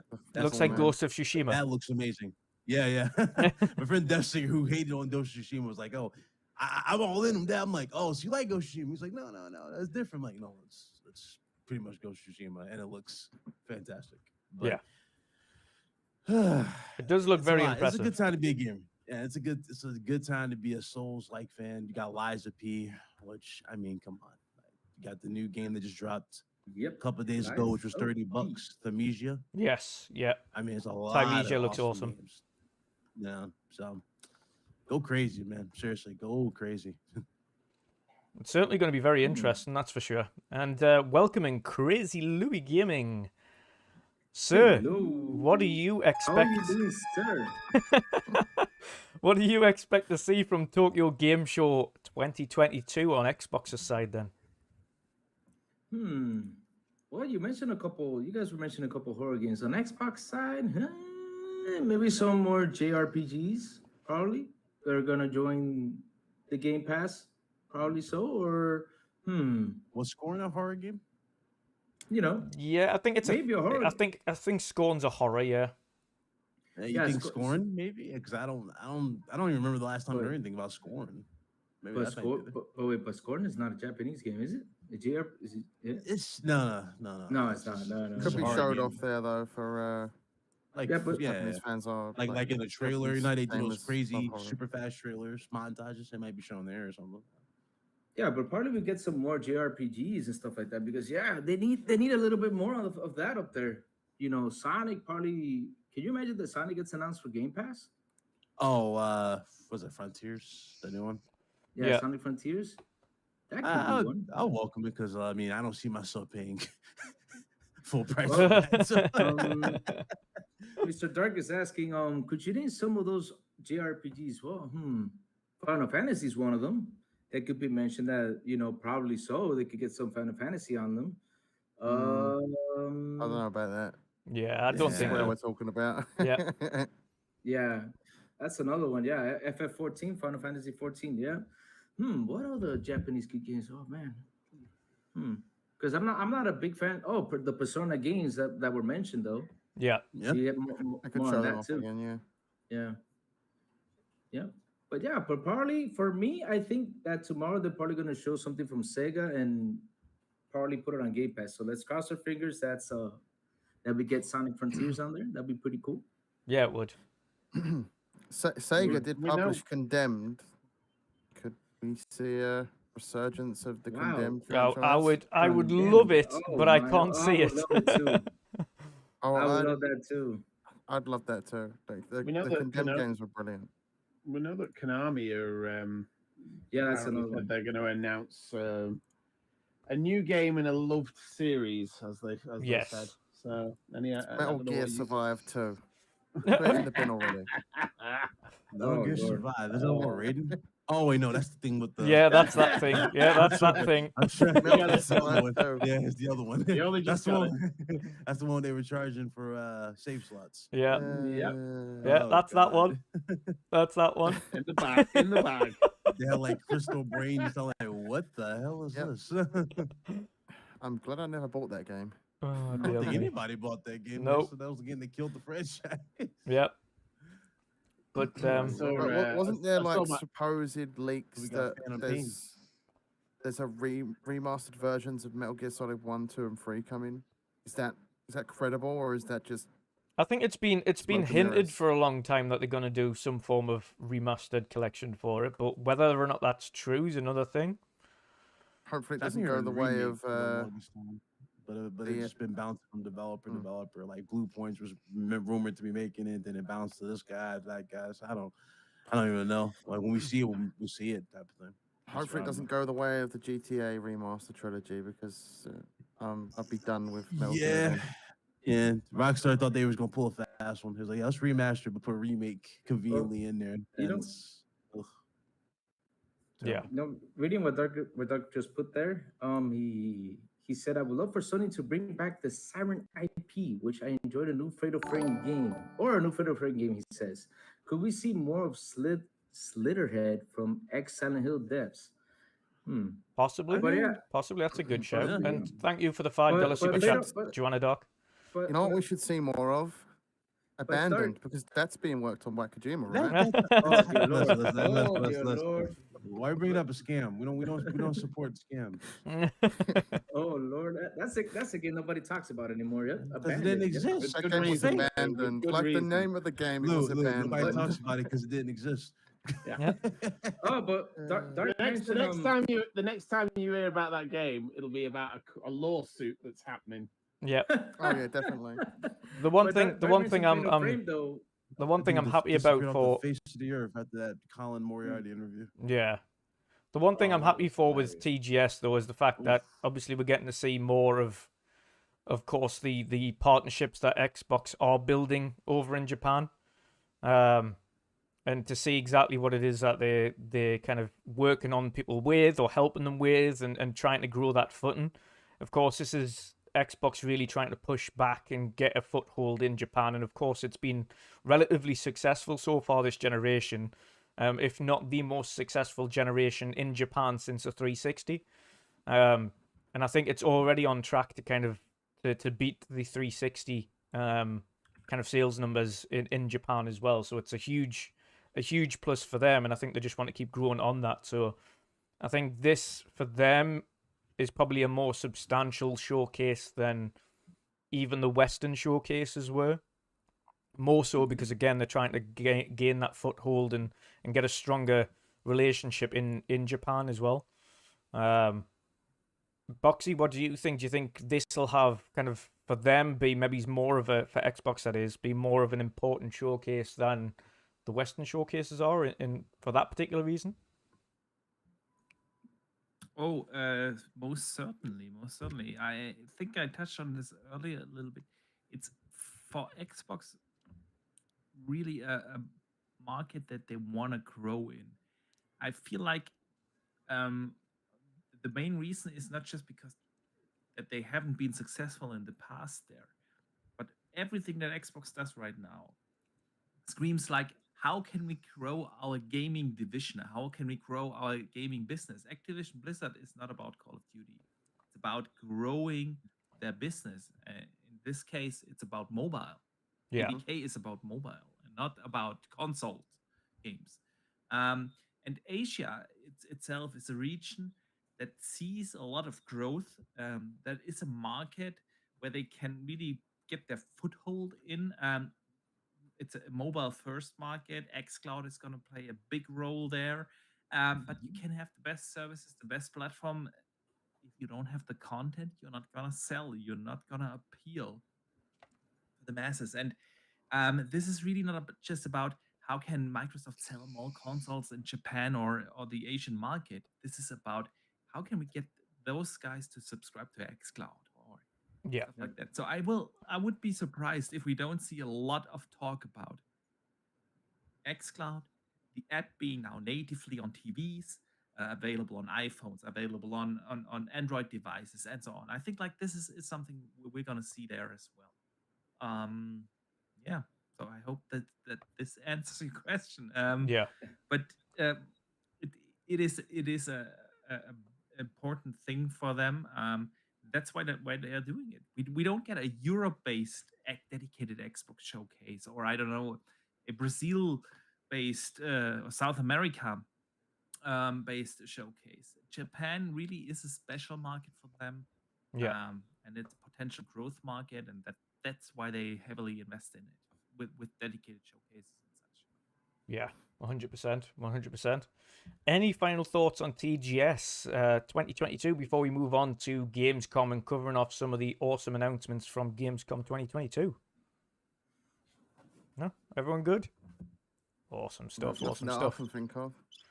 Sweet. Yeah. So, obviously, I think it was last week, maybe even the week before, we had Gamescom 2022 and a significant amount of games announced at that particular showcase as well. Thankfully, I do have a list of the games in front of me. So I'll quickly run through them and we'll kind of highlight some of our favorites from the showcase. Of course, we had the regulars. So we had Hogwarts Legacy. We had a little bit more on that. We had Pre-order that immediately. yeah, Callisto Protocol, of course, which is looking fantastic as always. But let's get into some of the other new announcements as well. So, of course, we had a new title called Everywhere announced. We had a MMO, Dune Awakening. We had a new Tales from the Borderlands, which is awesome to see come back because, of course, that was awesome there. We had another game announcement called Word Song. Dead Island 2 got its re-reveal eventually. We had Genshin Impact world premiere trailer as well there. Honkai Star Rail announced, another Japanese game there. Friends vs. Friends, another indie title there, which is like kind of a battle royale by the looks of things. We had another trailer for Gotham Knights. As BitCloud mentioned a little bit earlier there, a new game that kind of looks like Ghost of Tsushima called Where Winds Meet was also announced. Yes. We had Park Beyond, which essentially is a theme park builder again, an amusement park builder. Of course, we got the Lies of P trailer there as well, and the announcement that it's going to be on Game Pass day one. We had another trailer there for Phantom Hellcat. We had the gameplay trailer for Goat Simulator 3. We had gameplay trailer for Monkey Island and its release date, which is September 19th. We had Killer Clowns from Outer Space, the game. We had, of course, lots of new announcements there from High on Life and showing off more gameplay there. We had another gameplay trailer for Moving Out 2. We had an announcement for the reboot of Lords of the Fallen. We had Stranded Alien Dawn. We had Under the Waves. We had Sonic Frontiers, Atlas Fallen, Outlast Trials, Moonbreaker, and Homeworld 3. And then we had Expanse, a Telltale series. Door from Mantic, which is looks like an RTS kind of game. Scars Above. The DualSense Edge was announced, of course. And a few weird ones to finish this off. Hideo Kojima's podcast. And Pokemon Car. Oh, dear me. But yes, some weird announcements to finish it off, but some awesome announcements in there as well. Of course, with the announcements there, I want to kind of go through that and see kind of your chosen ones. We'll start with BitCloud. BitCloud, your chosen highlights of Gamescom 2022. What were the big standouts for you? Protocol, Yeah, for sure. That's automatically on the list. They show more of the gameplay. It looked like it's early on before you get the little advanced looking suit. Because they were showing off, like, I didn't think this game had stealth mechanics. They were showing off stealth mechanics. You can creep up behind these things, but they also showed that these things can regenerate. I thought that was a cool, nice little homage to the regenerator in Dead Space original, which was made by the mad scientist, elitist guy. So that was cool. That's in there. That was really cool. Dismemberment looks great. Actually, their dismemberment it's on a different level compared to the Dead Space remake. Like, it's insane. One of the monsters was missing an arm, right? And then, like, he used it as a meat shield. Then the whole shoulder joint came off, and I was like, okay, they are really flexing with this. The level of detail they put into dismemberment is another scale entirely. Especially it's like the depths. bones I have and a feeling that's gonna be a trophy Yeah. in this game. Like, die every worst way possible, because he's like going through this little water 100% slide has thing. to be. and like the little propeller, and he gets caught in the propeller and it kills him. I'm like, okay, they're like really like, yeah, they don't care. We're killing this guy either way we can. You can see like the terror in his eyes when he dies. So I love that. That's like, I can't wait for December. That's an awesome way to close out 2022 easily. Yeah. Hogwarts Legacy looks good. We didn't see much more about this, but they did talk about that whole collector's edition, and then we finally saw the collector's edition, which don't buy that. That looks just ridiculous. $300 for a magnet. Yep. Pretty much is what it is with the little book and spins. And the dude that was trying to show it off didn't even look enthusiastic whatsoever. He was like the worst salesperson I've ever seen. Like, yeah, You could probably I'm buy definitely gonna buy something this. similar on Etsy for less money. Yeah. Yeah, I've seen it for Star Wars. The little speakers, like the little Death Star. You can put it up there and it floats and it rotates and it spins. I'm like, that was the best you guys can think of. Was this? Terrible. But I did buy that though. I'm a big I'm a big Hogwarts or really a Harry Potter fan, and I like the fact that this is like it basically gives you the freedom of that world. I always wanted to explore Hogwarts. I always wanted to go out there in the dark forest and everything. And they're saying you have full freedom. Plus, it goes beyond the school. So when you leave school, you create your own journey. Do you become a wizard? You know, that might be looked at as a legend, or do you become somebody who's more of a terror, who becomes known in legend and who shall not be named, type of thing. Yeah. And it looks really, really good. So that looks great. A game that I saw snippets of on Twitter, and I was like, okay, this must be like a fan made thing, right? Because I didn't really see much of it. It was like pixelated. You know how Twitter is. It's pixelated. Yeah. It's not really that well. I'm seeing similar animation to Bloodborne. We finally see it. Liza P. When I saw this game, I was like, when can I pre-order this? And I need this now. I'm like, this looks so good. Love the attention to detail. Love how the fights go. Everything of that nature. I will say that it pretty much is Bloodborne. Like, look, It's like, all strange the that I animation find it afterwards- strange that it's based around Pinocchio. Yeah, I know. Like really, but it looks good. I'm really interested to see where they take that. That looks like it's gonna be a fun game. What else was shown there at the game?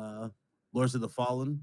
Yeah. Definitely looking forward to that. Yes, I saw that. Yeah. Yeah, Totally forgot about that surprising. game. Yeah, I think that was a remake, if I recall, or it's either a remake or a retelling, because it says the Lord reboot. Oh, reboot. Okay. Yeah. Isn't it a soft reboot or something? Yeah. Yeah, because they're redoing it. So okay, so it's a reboot. Lords of the Following. That looked good. And Kojima showing off his podcast. I'm like, okay, Kojima's on stage, but then I'm like conveniently looking behind Yeah, him. he's the Kojima trying to muscle in on the podcasting game. Don't you dare. When I saw that, I'm He's like, We're now in direct competition with Kojima. Yeah, we are now there. Yep. He's gonna it's like beat I us all. appreciate you. Yeah, it's like I appreciate you, Kojima. I really do. We all love him. We know Jeff was gonna have him on the show at some point, but I'm like, Kojima, really? Yeah. Before we know it, he's podcast, going to have like, a yeah. Patreon going. He's going to have I merch. know, right? It's gonna have. It's like, yeah, my podcast is gonna be, it's completely Japanese, but it's gonna have interpreters, kind of like how you would see at the Tokyo Game Show. They start talking, like they'll have somebody talking over it, dubbing it, basically saying Yeah. what they're saying, explaining. So it's gonna basically be that for a podcast. I'm like, okay, cool. That's cool. We might find some stuff, but we got some news out of him. To be fair, we got the fact that he is working on 2 projects. So we know for a fact that one of them is for Xbox, and the other is more likely for PlayStation, whatever that project is. Yeah. So he is Gotta working be on 2 Death Stranding projects. too. Yeah, So I mean, that- Norman like that. Reedus already broke the So- news on that by accident. So Yeah, 2 so- projects. So that means we can get Kojima on a podcast one day, invite him. Since he's gonna be part of the podcast. You're gonna need a translator. Yeah. No worries. I'll just let him speak. As long as he's on there and he speaks, it's good. He can say hello. no, How no. are you? We're all set. That's all you have to say. That might go bad. You might say this is like a waste of time. He's saying, and you're like, yo, I love you, Kojima. He's like, you idiots. And if I say, you don't want that. But I will say, I bet he won't come without you paying him. Oh, yeah. Oh. True. You never know that too. 100%. Yeah, Jeff man. Keighley, I have to be there as well. Jeff Stranding. Jeff Strandon. Yeah. Oh, It was a cool little announcement for it, but I'm like, yeah. I already talked. It's funny. I already talked to one of the cast from there. It was Tommy Jenkins. Shout out to Tommy, director Hardman. So that was cool. But again, there are ways that could have been a tweet from Kojima. Hey Yeah, guys, exactly. I'm starting a podcast. But It could have been, but found some way Jeff to Keighley throw that in probably there. made him do an Good announcement. old Jeff, though. Good old Yeah, Jeff. Yeah, Where we can Jeff get got a- Kojima in, he'll squeeze him in. Yeah. Yeah, he was saying, yeah, come over here, just say what you gotta say. It's like, okay, I'll talk about my podcast, no problem, just say it. That'll be There pretty you cool. go. Yeah, There go you for it, guys yeah. go. Yeah, he's to that probably- So what, extent. I bet Jeff what you're Keighley- saying is Jeff Keighley took the crazy Lou approach and just Yep. said, "Come on, say anything you want. It doesn't really matter." Exactly. Jeff, I don't It's just have what you anything just big to said. show. Just say you have the podcast. They'll love it. I promise you. It's like, okay. Just tell them You about gotta the fuck footwear us. you're wearing. They'll love it. They'll eat it up. I was going to say, Jeff probably thought, oh, he's got an announcement to make, right? Brilliant, we'll get him on. It's going to be a Yeah. new game. I was like, And he comes Yeah. on and it's a podcast. He's like, that's not what I Yeah. thought it was going to Jeff be. Stranding. Jeff I would have Stranding, loved everyone. to have seen Jeff's face if he didn't know. When he's halfway through that announcement, and the matter he's going, Just like, what? "Is he actually? Podcast? Is he actually announcing a podcast?" The thing about Kojima, and I respect to Kojima, when he's ready, you'll know. Yeah. For- Yeah. for whatever it is. That's one thing I will say. When he is legit ready, you will know. He doesn't really like just Yeah, but playing all to you know is hype you his up. game. He likes to play around with people. oh no, he plays That's around him. a lot. I remember when he was showing Death Stranding the first time, he was saying, I do not understand. Like, I think he was trolling. Like, he was saying, I basically don't understand about what this game is about. I think he said something like that in between. But once I played the game, I was like, this Kojima is a mean man. I mean, he said it in a show that he doesn't understand well the game to explain it, but the game is easy to explain. I mean, after you hear the story, you're like, it's not that hard to figure out, you know. But Nope. yeah, he trolls you a lot. So Kojima loves to troll people Yeah. just to get you to play his game. Yeah, That's Kojima- crazy. Yeah, I mean, he did it for Metal Overall- Gear Solid. Did it with Phantom Pain. Like, yeah. did Kojima, it like with Kojima is a Silent genius. Hills. No, Ironical. did y'all hear his story? He wanted to. What was that bad guy's name? That old man guy in Metal Gear Solid 3. Oh man, what's his name? The old dude, the old sniper dude. Oh, Oh, I I know forgot you're his talking about name. I know you're talking about. Yeah, well, Kojima went to Konami and told him, "Hey, I want this fight to last for 2 weeks." And Konami said, "Hell no!" He wanted the fight to last for 2 weeks. You facing that guy? I forgot his name. The old guy. Let me see. Oh, Man, it's so funny that you say this. That was We in- just had this today an interesting discussion with Mr. Joanna Dark and a couple of other people, Pong Soul and so on, about Kojima and his weird stories. And Yeah. I have a good friend of mine. He plays like the Kojima games religiously, and he is always like, oh, that guy is on another level and a genius. And I was always like, dude, just explain the story. What happened in Metal Gear Solid 2 or 3 or so? And then it always gets very thin, and it's always it's just because he's such a genius and stuff like that. I truly believe that sometimes he doesn't even know what the heck is going Yeah. on in his games, and people just Yeah. make it to be so genius. Really, I don't think it's good storytelling if no one can follow your story. It's bad storytelling. Sorry. And those lengthy cutscenes, man, he should have become a director in the movie industry and not a game producer. Like, I fell asleep in the intro sequence of Death Stranding What? twice until I finished what? it. It was like, dude, I want to play a game. I don't want to watch a movie. It's like, yeah, Kojima. Don't get But me wait, started. That's the thing, isn't it? but that's the good part about his games, though, because he explains a lot for you to understand what's going on. Because I mean, Death Stranding is such a good game. I mean, a lot of people didn't like it, but I enjoyed lot- the heck out of it. Yeah, a lot of that's- Kojima's work has a lot of like underlying issues in the real world. Yeah, it's Yeah. Think about, a lot of think deep about Death meanings. Sheds a lot Stranding. of light on. Death Stranding is one of those games that you play once, honestly, and you Yes. beat it, and you move You on. beat Like it. I don't think you go back and you keep playing because it's just. Yep. That's why I never understood the director's cut of the game. It's like we've already experienced it. It's Yeah, I know. Like fantastic. that was weird to me. Like, yeah. You Like we know, got what's your part of the races. game anyway? What? Yeah, but not only you that, got cheat codes in the game now. You got hover yeah, boots where people fall. hover boots. Like, I saw that. I was like, "What? You're making it easy for these guys." I you mean, when I basically played made it, easy. yeah, I remember I had to. That climb takes these away from the mountains. game. Remember how Yeah. it was like when you start off, it's very bare bones. You don't have nothing. You have just random stuff. You're like, damn, I'm really just gonna be damn kayaking down the mountains, like all this Yeah. stuff, doing all this. But then it gets significantly better as you connect and the roads start to Yeah. build. I'm like, wow, I really helped build the, you know what I mean? It just becomes Yeah. that wow. The Like, building that thing is social really network, cool in I it. actually want Tho- that in games. You know what I mean? Like tho- where a friend can help you or Yeah. somebody can help you. Yeah. And like, yo, see you struggling with a ball, you see my random, like, hey, I got some supplies. Take it. They give you the thumbs up. Like, hey, take it. Like, thank you. Like, you know what I mean? That's cool. But especially once you Once you reach that beat it. snow, once you reach that snowy mountain, that's where the pain starts getting in, man. Oh, that snowy mountain is Dude. painful. Dear Lord. The dude who keeps dying and coming Ooh. back, you know what I'm talking about? The doctor keeps dying and coming back here, man, and to find his family. It's like, wow, like this is so deep. And then Yep. the big twist Yeah. reveal, Mhm. that's what got me. And I was like, wait, what? It's like, oh, then you find out low key, this is Kojima's legit story about him being a dad. And I was like, okay, beautiful. So, you know, but yeah, that's one game you play once, people. Yeah. You don't play that. You don't play that. Yeah, you don't play it again. Yeah. Boxy, what are your big announcements from Gamescom 2022? What are the big ones that stood out to you? Unmute. There you go. Okay. There were a couple of good things. I was generally surprised by how good Gamescom actually was this year. Maybe it was also kind of the lack of other shows outside of the Xbox showcase, which wasn't really good as either. So I really enjoyed it. BitCloud already mentioned a couple of them. Callisto Protocol continues to look absolutely amazing. Lies of P surprised me. I did not have that game on my radar at all.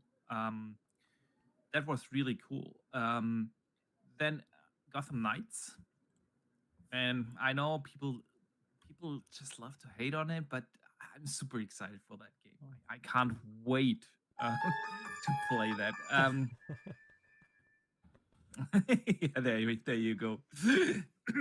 Me and Luke gave you the look. Like, what you just said? I gotcha. Return to Monkey Island actually looks Yes.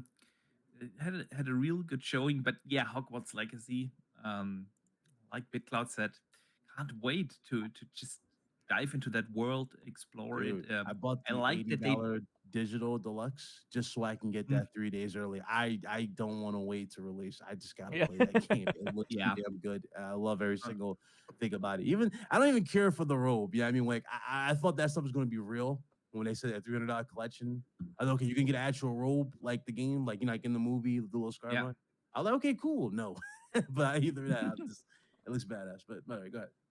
No, it does. I love that it's not attached to the movies directly. Yeah. Just throw me in that world. Let me explore Hogwarts and its surrounding areas on my own. Learn the skills. Hey, what if you I run wanna into your learn. brothers and you might find the Elder Wand? Yeah, I exactly. mean, we don't know the origins of the Elder Wand. don't You might end up with it. I don't know. And I would be surprised if there isn't at least some hints and connections in the story. So now it looks fantastic. I can't wait to play that. New Tales of Borderlands. Yes. I want to mention that as well because I really enjoyed the Telltale game. And yeah, it looks just like the sequel. So yeah, I can't wait to play that. High on Life, man. That just came. I mean, when the footage was coming out on Twitter, there was a lot of stock. There was either people who were just like, I can't wait. Like, the more I see this game, the more I love it. And then there was other people that were just like, this is too cringe. I just don't want to play it. I'm like, no, this is complete opposite. This is just like everything I've saw from it. It looks so funny. People that say it's so cringe, ridiculously childish. I love it. Yeah. But people that say it's cringe don't get what Justin Roiland's about. All of his stuff is very similar. It's very ad lib. It's very off the cuff. A lot of it is unscripted lines, and he comes out with it in the room while he's recording. And sometimes he's drunk when he does that, so the lines are a bit wacky. Yeah. I've seen footage of him in like the Rick and Morty recording studio. But he's drunk and he's recording lines, and it just gets more and more random as he's taking shots, and that's the type of humor it is. So if you like that type of humor, you're gonna love the game. Yeah. But it's I think it didn't. Yeah, oh please, Louis. I was gonna say, but don't people play South Park because they're nothing more cringier than South Park? I mean, when you put it on hard mode, I'm not gonna say it though, but if you put it on hard mode, you know what happens in South Park, right? When it's hard, though, yeah, I'm not gonna get there, but yeah, there's nothing more cringier than South Park. South Park gets really cringy with loads of stuff. Yeah. Which one are you talking about? It's number that 2 or kind 1 of versus humor general? that you just switch your brain Yeah. off to more than anything. Yeah. No, I think it didn't show really well at the Xbox showcase. It showed really well at the extended showcase. Yeah. And every time now that we see it, it looks just like a good time. So yeah. And you know what? looking You know forward to what? December. And I mentioned this before, Archie, as well. I said it gives me feelings more along the wacky side of the Psychonauts. Yeah. And that's the more I see it, the more it's close to what Psychonauts is. Like the boss fight that they showed you looked like something that was out of Psychonauts. It was like this arena kind of area. It's not meant to be like overly complex, but it's meant to be engaging enough to enjoy it. And it just looks, it does look awesome. And the more I see of it, the more I'm looking forward to it. And I'm so glad it's Game Pass Day 1. It's a huge get for Xbox to me. See, for me, High on Life reminds me of Oddworld Stranger's Wrath. Yeah. Does anyone remember that game? Yeah. I remember, but I you're can't the see the bounty hunter connection. in that. It's more the wacky, zany designs of the characters and such that give me that nostalgic feeling of playing Oddworld Stranger's Wrath. Not so much the humor, but it's more the world design. It's a little bit out there, and it's more like that, but on another level. Yeah. It's a good thing that we get more games like that, because it's, in a way, you want to keep on playing because you want to hear more stuff about what are the guns going to say or what's going to happen in this thing, because it's going to keep you really excited to keep on going forward. And those type of games are really missed. Like I said, I love to play South Park. Every time I play South Park, I mean, I play I don't play it because RPG or anything. I just play it because I want to find out what's going to happen next, and I'm going to laugh, And with this game, it's super funny how the guns react, the knife reacts, everything about it is just hilarious. It's gonna be one wild, crazy game. Yeah. I'd imagine they've recorded a lot of lines for this God, game. And everyone's playthrough is going to be slightly different with how lines are delivered from the weapons and the characters. Yeah. So it's going to be pretty out there and insane, and I'm really looking forward to it. It's my most anticipated game of this year. I'm super excited for it. It's my second behind Callisto. It's Callisto and Gotham Knights for me, and God of War. High on Life for me, choose next to between. Gotham Knights and Callisto, I think. Yeah. Just because I But- love Rick and Morty so much, so that's why I'm really looking forward to Did- High on Life. Didn't we get more? What's it called? Wasn't there an update thing of Age of Empires, Age of Box Yes, Invasion? there was. Foxy, do you want to get onto I that? was about to get to the highlight of the show at the end. Okay. H4, 2 new civilizations. That's big. That's really big. It's the first time they are adding new civilizations to the game. I did not really understand whether they do start the 3rd season along with this drop or not. Yeah.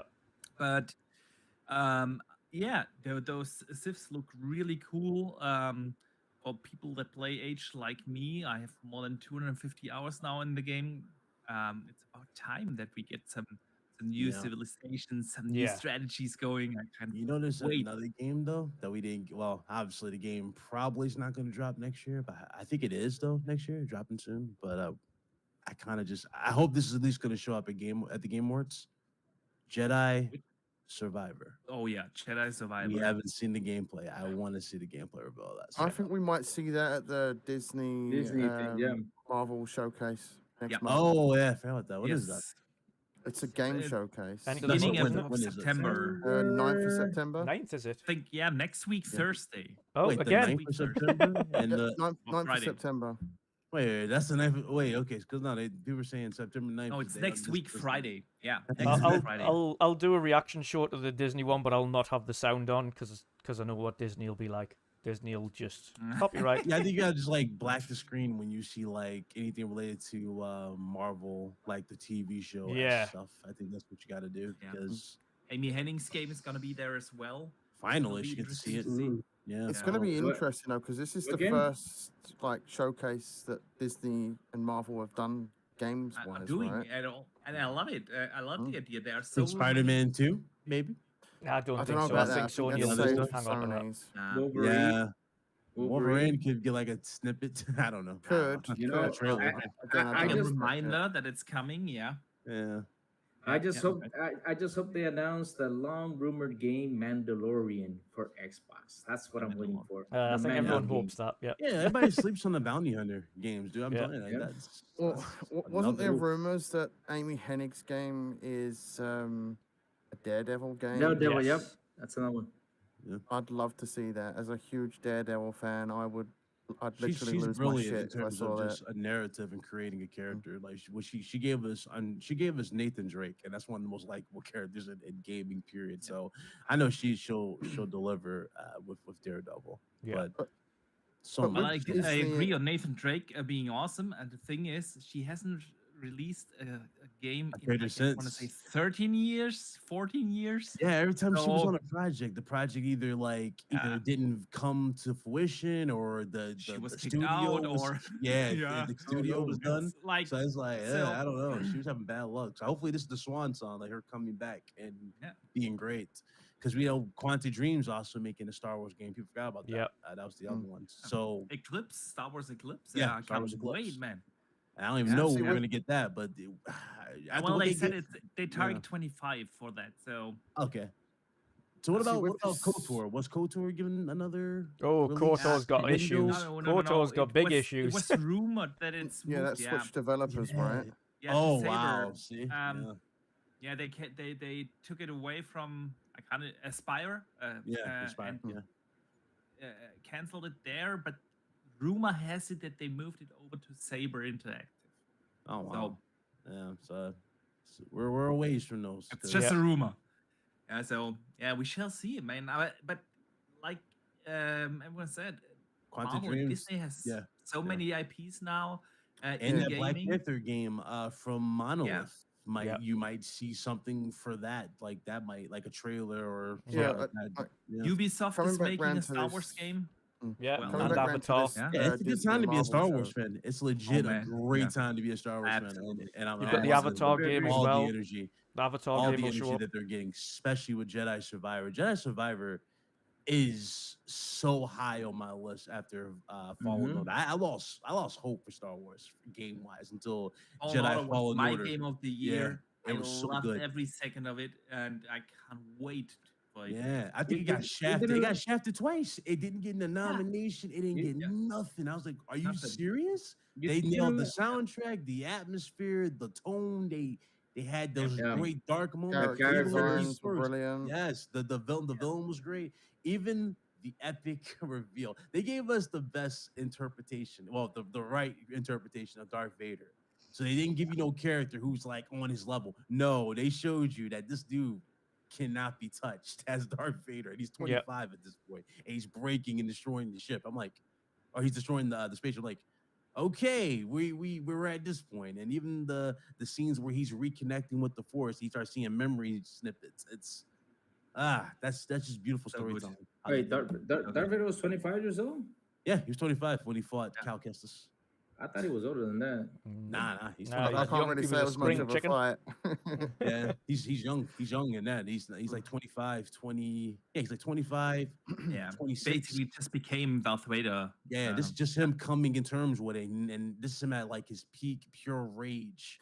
They need to take Well, I don't the want to say actor it's of peak, Cal but this is Kestis like and his put him in live uncontrolled action. rage, and he's just letting it out. And yeah, I remember in canon, he mostly acts out of emotion and just like he doesn't think, he just reacts. So when people tell him something that he doesn't like, he'll force choke. Like it's the thing he does. So it was brilliant how they did it. But even the music, like him coming out the smoke, when I heard the breathing, I'm like, they did not just do this, and he just comes Yeah. out like, okay. 10 out of 10. Yep. Do I get to fight him? Oh, this is a 10 out of 10. I don't want to fight him. And it's like, okay, not really a fight, but hey, it was cool. The visual fighting him was cool. Yeah.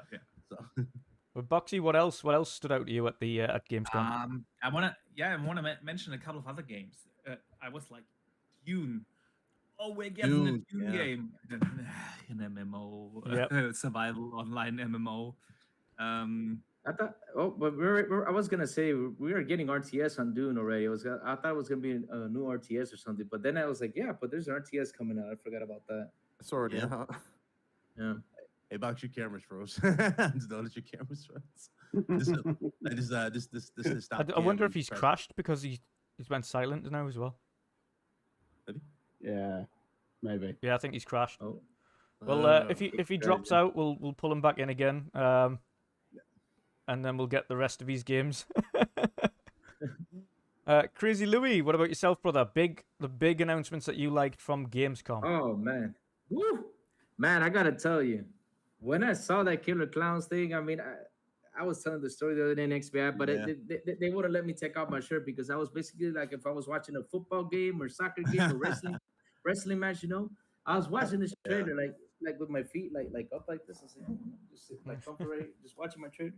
And then all of a sudden I hear that music going. I was like, "What? Killer Clowns!" I got up and I was like, "Oh!" I was going crazy. Took off my shirt. I was like, "Ah, It looks really, really good. I was surprised man. of all characters, Killer Clowns are getting a game, and it works. But I'm surprised Ghostface. Like at this point, nobody's off the table. Freddy Krueger, Ghostface might get one. I mean, no one's off the table. But Killer Clowns was one of the.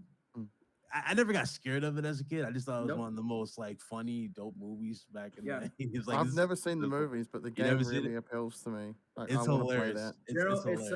It's a must-watch movie. You gotta watch it. It's a bad movie. Don't expect it to be like, oh, it's a good movie. No, it looks like a bad movie. I've seen like it's a bad movie, but I've never seen the whole movie. It's so cringy that it's good. It's like it's bad that it's good type of thing. It's like Anaconda with J-Lo. It's one of those type of movies. Especially when you see him do like the shadow figures on the wall. That was then you mix a T-Rex with red eyes, and the dude's like, "Oh my god, that's amazing!" He grabbed like, "You idiots." You idiots. He only got 3 fingers. How is he making a damn Tyrannosaurus? Like he's doing this. He's doing this. Like, you can see his face literally doing this. Like, what are y'all doing? What are y'all looking at? Yeah, you got to see it. It's such a good. It's like a.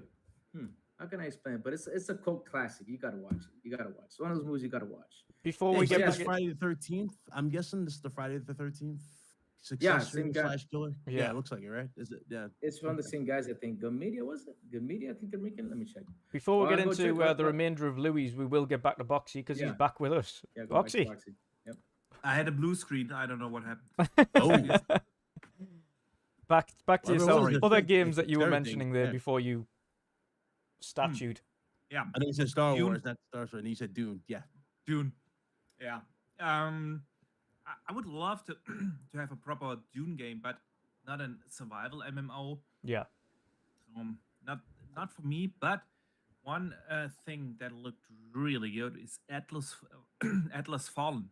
Yes. Oh. That was Drop Dead Gorgeous. Gonna be a fast-paced action RPG, and the good thing is this time the developer said it's not gonna be Souls-like.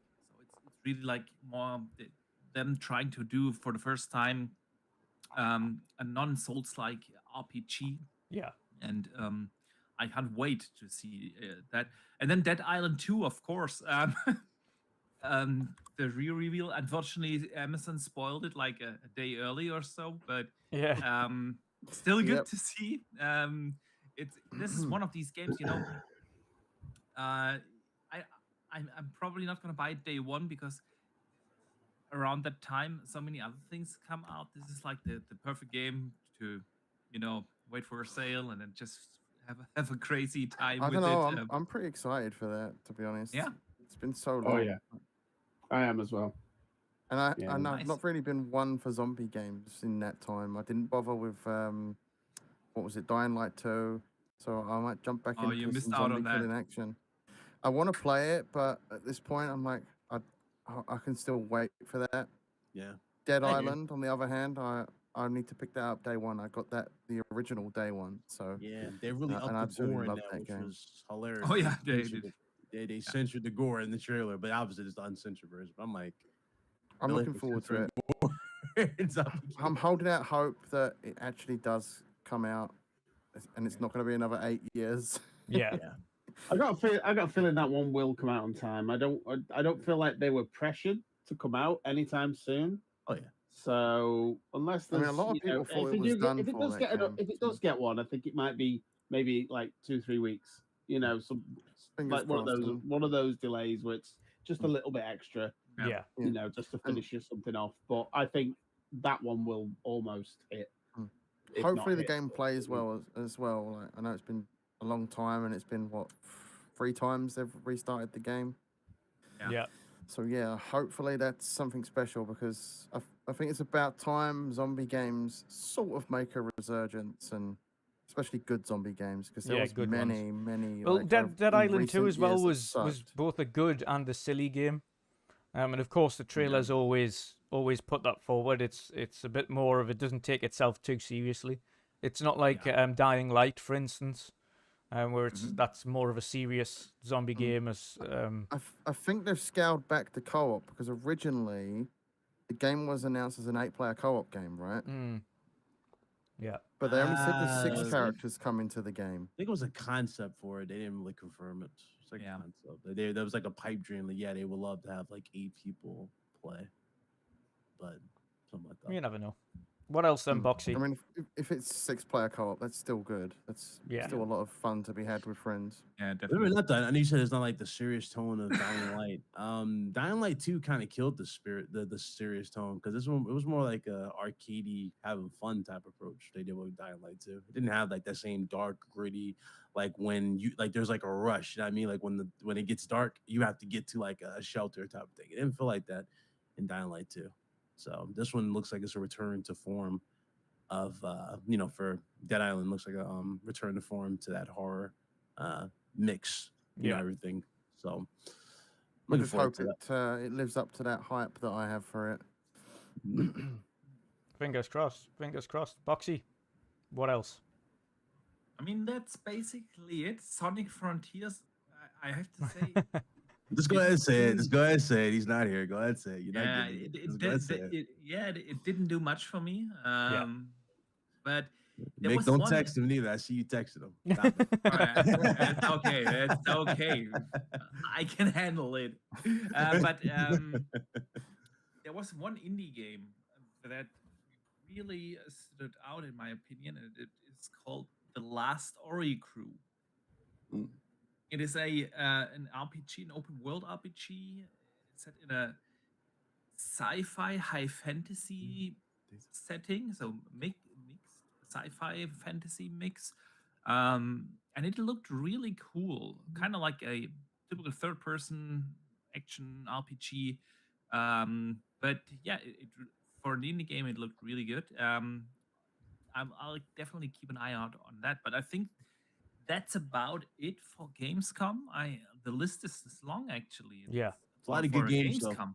Yeah, a lot of good games. Yeah. I thought it was a good show. He brought back the Absolutely. old school vibes. Everybody was there. It was a lot of energy. It was more fun. Yeah. It looked good. And I know it wasn't a whole bunch of crazy. I know a lot of people were expecting like some massive stuff. But the thing is, Sony, especially Microsoft and Nintendo, they all have their own separate events now.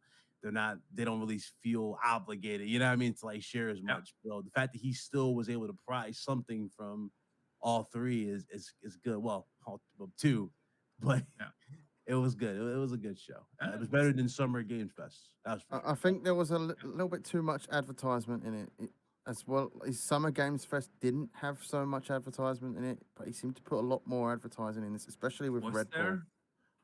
Oh, well, he had to. I mean, the stage had, L has to pay. He got to get the fun somehow. He has to pay for the set. But I will say the cringiest moment, and nobody brought it up for this whole show. And you know what I'm about to do with the car. I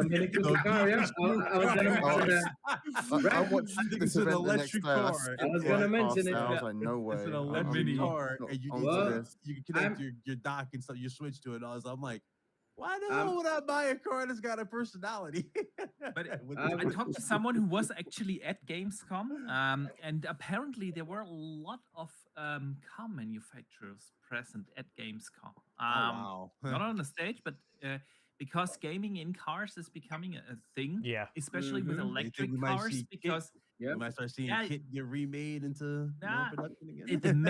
the main application is actually how to bridge that 30 to 60 minutes load time of your electric vehicle. When you dock to a docking station, you have to do something. So I never understood entertainment how in that works car. though. So is that gonna be at every gas station you charge this thing up? Like, how the hell do you charge these cars?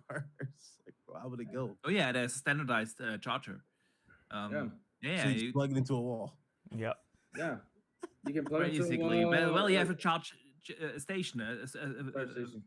yeah, a electrical station, and you don't have to go to the gas station anymore. Here in Germany, we have them everywhere, like Supermarkets almost- and oh, random yeah. car parks and supermarkets, parks, everywhere. It's like Yeah, cause I'm like, how the But the hell? thing And how is, many you need, miles you like- get off this thing? you have 30 minutes to 60 minutes to charge such a car, and it is a big field right now. Wow. okay. Because yeah, what do you do in those 60 minutes till your car is charged again? Yeah. Yeah. So gaming in car gaming is becoming a big thing, and apparently there were a couple of different car manufacturers at present at Gamescom. So Yeah. Oh, and yeah, that's the other thing too. I was worried about the show. This isn't the Game Awards, but they were giving out awards yeah. on the Yeah. show. yeah, it's a Gamescom. That was award. weird. Yeah, that was weird. was Yeah. weird. Like very weird. That kind of took some of the pacing. They could have out the done show. that like towards the end of the the, end show, or like, something, or a yeah. part after the show where they're like, Yeah. these At are all least- the awards. Yeah, they that went used if to- you've ever been to Gamescom, I don't know, has anyone been to Gamescom? Not yet. from you No, guys? I never physically. Yeah, not Not yet. yet. Okay, usually they do that. I was surprised that they do it on the big stage because it was only part of this awards. It's like the Game Awards. Yeah, they have the Gamescom Awards, and they do that usually on a big stage in front of a crowd and Mm. everything. And now they took like randomly 3 awards, It- put them what on the felt chess even stage, and weirder the was rest. like Hey, they were Stuff already Sean, standing there dropped ready the for the jewel. award. Everybody in here will buy the Knight Rider if that was the card that was shown off. Yeah. Oh yeah, we want the Knight Rider. We want that. Yeah. Right on. And if she talks, man. your car is charged. Shop there. Yeah. Hmm. So Uh, yeah, I mean, I've talked to a couple of people actually that have been there in the public days as well as in the press days, and apparently it was an absolute fantastic Gamescom because it wasn't as crowded as it used to be. They had like 300,000 plus people in 2019. Dear It's like Lord. really like 6-7 times as big as E3. Oh So yeah. It still did about it's really no 250,000, joke. I think. Yeah. Pardon me? I think it still did about 250,000 this year. Yeah, but apparently people told me it didn't feel as crowded as it used to. Yeah. And that was a good thing. The press days apparently were very well organized. Waiting lines during the press days at least were apparently super short. Was so that was good. There was one thing. There was like the most famous German Twitch streamer Montana Black did do a live stream from Gamescom, and he walked through the crowd. There was like this mass history, and then they had to pull every security they had on site to protect him and get the masses in check. And because of that, securities were missing at the different booths of the developers, and there were a couple of thefts going on because of that. They were like Dear these Lord. boxes with giveaways were stolen, and some of the developers apparently got threatened. And I want to play your game now, or don't release it on Xbox and stuff like that, because they had to remove all the securities What? because of this one fucking Twitch streamer. So, and he's not even good. Yeah, it's like that was the only thing that apparently happened that didn't went as planned. But other than that, it apparently was a fantastic Gamescom. I'm kind of sad I wasn't able to go, but I definitely intend to go next year. So seriously, they went to Gamescom and seriously threatened the developer saying, "Do not bring this to Xbox, or I will kill you." You They- kidding, right? Yeah, apparently I just can report what was written here in different media channels. It was like they have like on every booth they have like a security. They had to remove all the securities, and then people just went crazy. Like, of course, pushing out other people out of line, stealing like boxes, and apparently there were threats also to some developers. But yeah, Fair I think enough. that's Well, Bit ridiculous. Bit oh ridiculous. Lord. But never mind. Ridiculous Hopefully people. that kind of thing doesn't ruin it for the future, because as we know, one bad egg can ruin things. Yeah. yes. Yep. Do that. But Louis, what about yourself, Yes, brother? The sir. remainder of your games outside of Crazy Clowns. Oh man. What else? Well, let's talk Callisto Protocol, of course. I mean, I want to play that Callisto Protocol because I said I always wanted a game of the thing. We had the thing in Xbox back in the day, and I always wanted like to have to bring it from backwards compatibility so I can sit and play it, or they should just redo it. But since it's not gonna be remade or anything, well, this game is pretty much the thing game. Callisto Protocol. You got all these mutants and limbs and everything coming off. That's pretty good. It's gonna be a fun game. Also, mentioned earlier, High on Life. High on Life looked for me pretty awesome. Liza P, which I found pretty amusing how PlayStation most anticipated game was that award, the Liza P. Yeah. Yep. But yeah, what else? What else do we have on there? Ooh, well, I mentioned High Life. What was the Where Winds Meet? That's the name of that game. That game looked fantastic. That looked really beautiful. Yeah. I was amazed with that game. I was like, whoa, this is awesome. Really, it looks a lot of fun. And let me see what else. The Doom MMO, which I can't wait to see more about it. I'm probably missing on some. But yeah, but for me, like I said, my number one was Killer Clowns and the Mini Cooper car. I was like, yes, a car for Randall Thor. Finally, he loves Pokemon. That's what I said.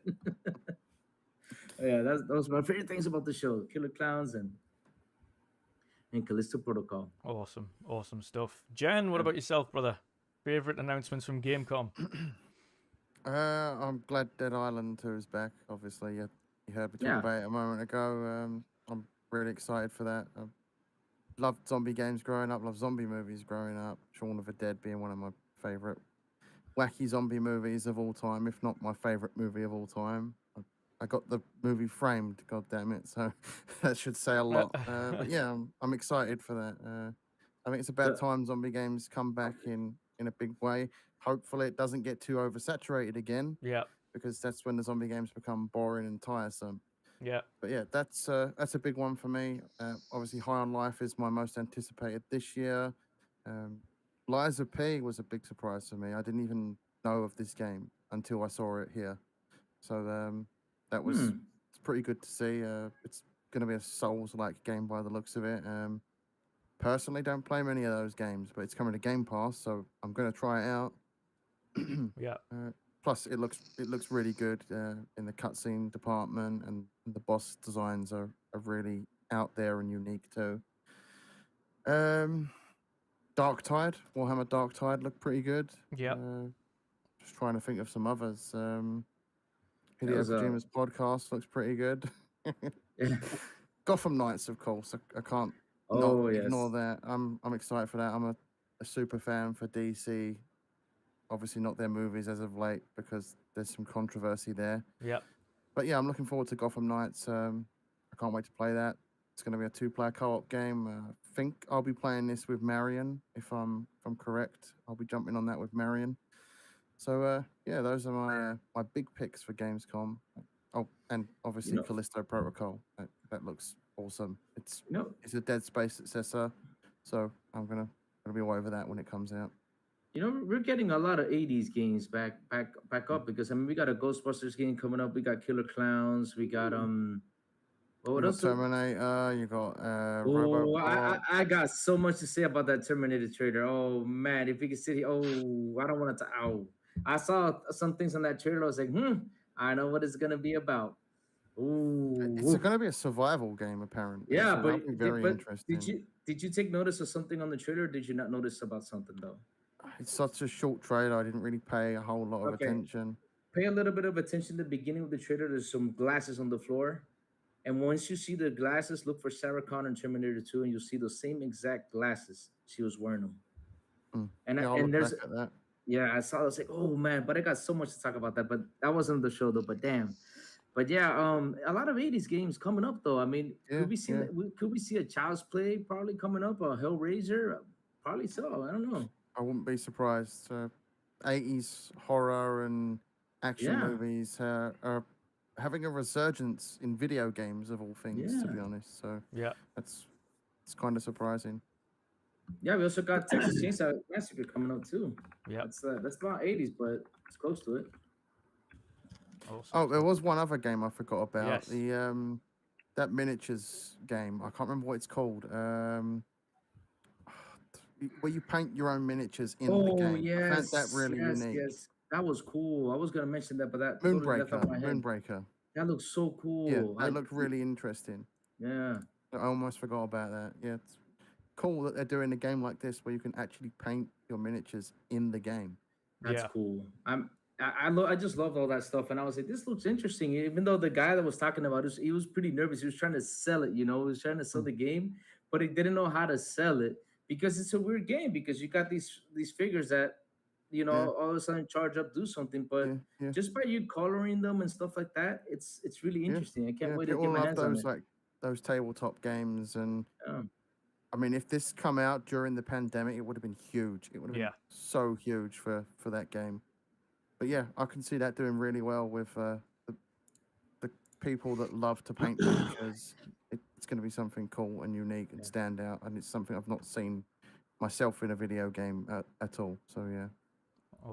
Awesome stuff. Last but not least, Mick, your games of the showcase, brother. Of course, we know Monkey Island is obviously up there. Monkey Islands is definitely the one for me. I was very excited to see. I was a bit worried we weren't going to see much more about it, and it was going to be, held off a bit because of the backlash they got at the last reveal for the game. Yeah. Which, people need to just chill the hell out. You know what I mean? But yeah, so I was made up that was coming. Like Jen said, big fan of Dead Island. Loved the first one and Riptide as well when they came out. Bought them, but buying them. They did a really clever thing and released during the summer before everything else came out. And I bought it for myself and then went back in the next day and bought a second copy and gave it to my mate Chris because I was like, "You're playing this? It's amazing." Yeah. So I loved it. Fantastic game. I think I'm gonna have to reinstall it on my PC and play it again. High on Life, another great one that's looking like it's going to be good. Big surprise, actually. I obviously with yourself, Dutch, you've mentioned it. We had the demo, but I'll be honest, I didn't try it when we had the chance. Which was that Metal Hellsinger. Yes. That won multiple awards as well. Yeah, that won lots of awards. Looked really good. There was obviously Hogwarts. Fan of Harry Potter. So again, though, that's getting some grief at the moment. People trying to boycott it. Yeah, just behave. Just behave yourselves. People doing that kind of rubbish. Just get over yourselves. Gotham Knights, another great one. There's quite a lot actually at this Gamescom that appealed to me. I was even quite interested in I'm not really a massive Sonic fan. I quite played them a bit as a kid. But I was more of a Nintendo kid. But I did borrow. We used to swap systems back then, and you'd have a mate that had a Sega and you had a Nintendo, and every now and again you'd get bored and you'd go down and swap over and try the other games for a while. Yeah. They were alright, but they weren't really my thing. But that new Sonic, with it being an open world, interests me more, So I'll be giving that a try.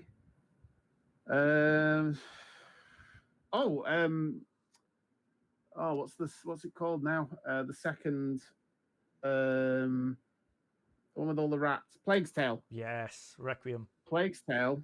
I was watching, I think it was one of the dev interviews from Gamescom, and they were saying that Plague Tale 1 had 5,000 rats generated at any one point on the game, Yeah. and this one has 600,000. All right. Yeah. 5,000. Insane. How many rats? That's why it's next gen I only. don't want to think about how many rats that looks like. So I thought it was- the difference in scale from 1 to 2, or whatever it is that they call it, it's not 1 and 2, is it? It's Requiem. Requiem is the second one, but the difference between the first one was the maximum it could handle was 5,000 rats. Yeah. This new one could do 600,000. Yeah. Boy, so What wait a game minute. engine is that on? So if you're not a fan of rats, probably give this one a miss. Yeah. Yeah, I'm- don't mention rats. I'm trying to understand something. So I don't want to get all any spoilers though. How can I say this though? Okay. Well, go on. Don't spoil it. Don't spoil it. If it's okay, for the first game, I Nah, haven't completed it yet. I need I to. have- oh, I need okay, to okay. go I was back gonna bring as up soon as a possible. crazy thing So- that happened not too long ago in New York. I don't know if y'all seen it. It was a video. It was like trending. The dude was like at the like the little bus stop waiting spot where like usually like there's a bench or whatnot. Yeah. You know, what I'm talking about? Like there's little storm drains that where like the water goes into. Basically, the spot that he was standing in like collapsed and he fell in, and they wouldn't grab him, right? But when they got him out, the dude said when he fell, all he saw was a bunch of red eyes. So I just, Oh dear Lord. wanted to bring Oh, that dear up. I just want to bring that up. That game in general is nightmare fuel because rats. are- 600,000 rats. Oh my god. 600,000. Yeah. That was his origin story. He's Yep. now Ratman. Yeah. But general, Um, play it, man. Play it. You gotta I need play to that complete it. game. I'm like more than halfway through. I need to go back. Oh, and I complete it. mean, Yeah, I do sat need to down. go back as well. I sat down last Christmas and played it and just played it straight through. I didn't let it go. It was so much fun. Such a good game. Great plot. So, Uh, what else was there? Was that Dune Yeah. MMO? That looked interesting. I quite like Dune, so not really the big into the MMOs, but I'd be quite interested to just have a look at Yeah, that one. that one caught my interest, and then I found out who was making it. Oh, who was it? People didn't that even made see that that. Conan MMO. Oh. Ooh. Okay. Gross. Yeah. We'll have to. Well, it's a wait and see that one then. Yeah, because I played a bit of that one for one of the rewards Me not too, long and ago. I was like, and, no, ooh, leave that that is in the bin. rough game. Yeah. There was another game by the guy, one of the guys who's like one of the ex-bosses from the GTA. One of the ex-GTA bosses has got a new open world game coming out. One of the ex GTA bosses get a new game coming out. Yeah. I'm trying to remember the name of it. Sounded Everywhere. interesting. Everywhere. That was it. Yeah, everywhere. Oh. So that'll be interesting just to see what What he see can what's come up coming with. from that. That is different Yeah. to GTA. Yeah, that'll that's be so interesting. cool. It says record. So yeah, so that was pretty much. Can't think of much else. But Monkey Islands and Dead Island are the two. And Hogwarts are the three highlights for me. Yeah, fair Definitely. enough. Day Fair enough. one Awesome. For me. For me, the ultimate wrap up, of course, as always, Callisto Protocol, as we know. Metal Hellsinger, of course, have been a big champion of this since it was announced back at E3. We'll still call it because it has still class it as E3. Obviously, following the demo, in the next couple of weeks, we'll have the developer on, well, at least the founder and director of Metal Hellsinger will be on the show as well. Of course, he's got his release coming up this month as well as just coming off the back of Gamescom, so he's been very busy, but he's coming on the next couple of weeks, which is going to be awesome. We've obviously Hogwarts. Really looking forward to that. Shame it's of course next year now, but still looking forward to that. Monkey Island, of course. Can't wait for that. Again, only a few short weeks until that's out as well. Are you getting your pre-order armor? Yeah. Your pre-order horse armor. armor. I don't know what the point in that is, like, to be fair, but never mind. It's just clearly a dig at the old horse armor in Oblivion for some reason. But why that game? I don't know. Yeah, strange but funny, nonetheless. Yeah. It even says in the description Horse armor will not do anything, just remains in your inventory, Yep. and you can't even get rid of it, even if you wanted to. You know? Yep. But yeah, all in all, it's great to see them back again. Seeing and I keep forgetting the name of it. The one that looks like Ghost of Tsushima, that looked awesome. Oh, the wind, something with the yes, wind. something yeah. with something gone with the wind. As the wind goes, or going through, yeah, something like that. Something like the wind. But yeah, it's all in all, it's great to get more announcements again. Gamescom was actually better than it has been in previous years, in my opinion. A lot of cool announcements off the back of it. And again, we've got a lot of awesome showcases coming up now with Tokyo Game Show, with the Disney Marvel show, among many other things as well, coming up to the tail end of the year. So it's only going to keep getting better. The only thing is, of course, we're kind of thankful that there's not many games coming out the remainder of the year. But the beginning of next year is going to be so busy. Oh yeah, It's Yeah. going to be so What is that hard. one? Wukong, Expect huh? more delays at the beginning of next year. Yeah, Yeah. Get your Xbox reward points in. yeah, Yeah, oh yeah. Especially with the cost of Well- living. Can't beat free games. yeah. Mhm. All I know is I'm gonna stick a TV on top of the computer while podcast gonna be, talking with you guys like this. Yeah. Because we won't have time for podcasting. So many I'm games. I'm gonna be Incredible. AFK when it comes to December. That's for damn sure. I'm gone when that police department Definitely, drops. definitely. Yep. But all in all, it's been an awesome show. I'm so thankful to be back with you guys podcasting again. It's been a blast. long Good to be break, Great but to have you back, mate. well needed, and Oh, yeah. it's great to be back in the land of podcasts. We're going to get through to the outros. First of all, massive shout out to the chat again. Awesome as ever. You guys have been great, and it's great to see everyone back again, just picking up where we left off. So thank you for your support as always. And let's get into our outros. First and foremost, BitCloud Gaming, welcome back, sir, as well. I know you've been having a little bit of a break, and you're back to it as well. But let people, of course, know where they can find you and what you've got coming up. Yeah, man, it's long overdue. I'm glad we're back on track. It's good to be back. Good talking with everybody, of course. Boxenberger, Dutch, General. Mick, even though he was snitching, telling a certain someone, because you talking about Sonic. No, anyway, of course, the Crazy Lou, of course.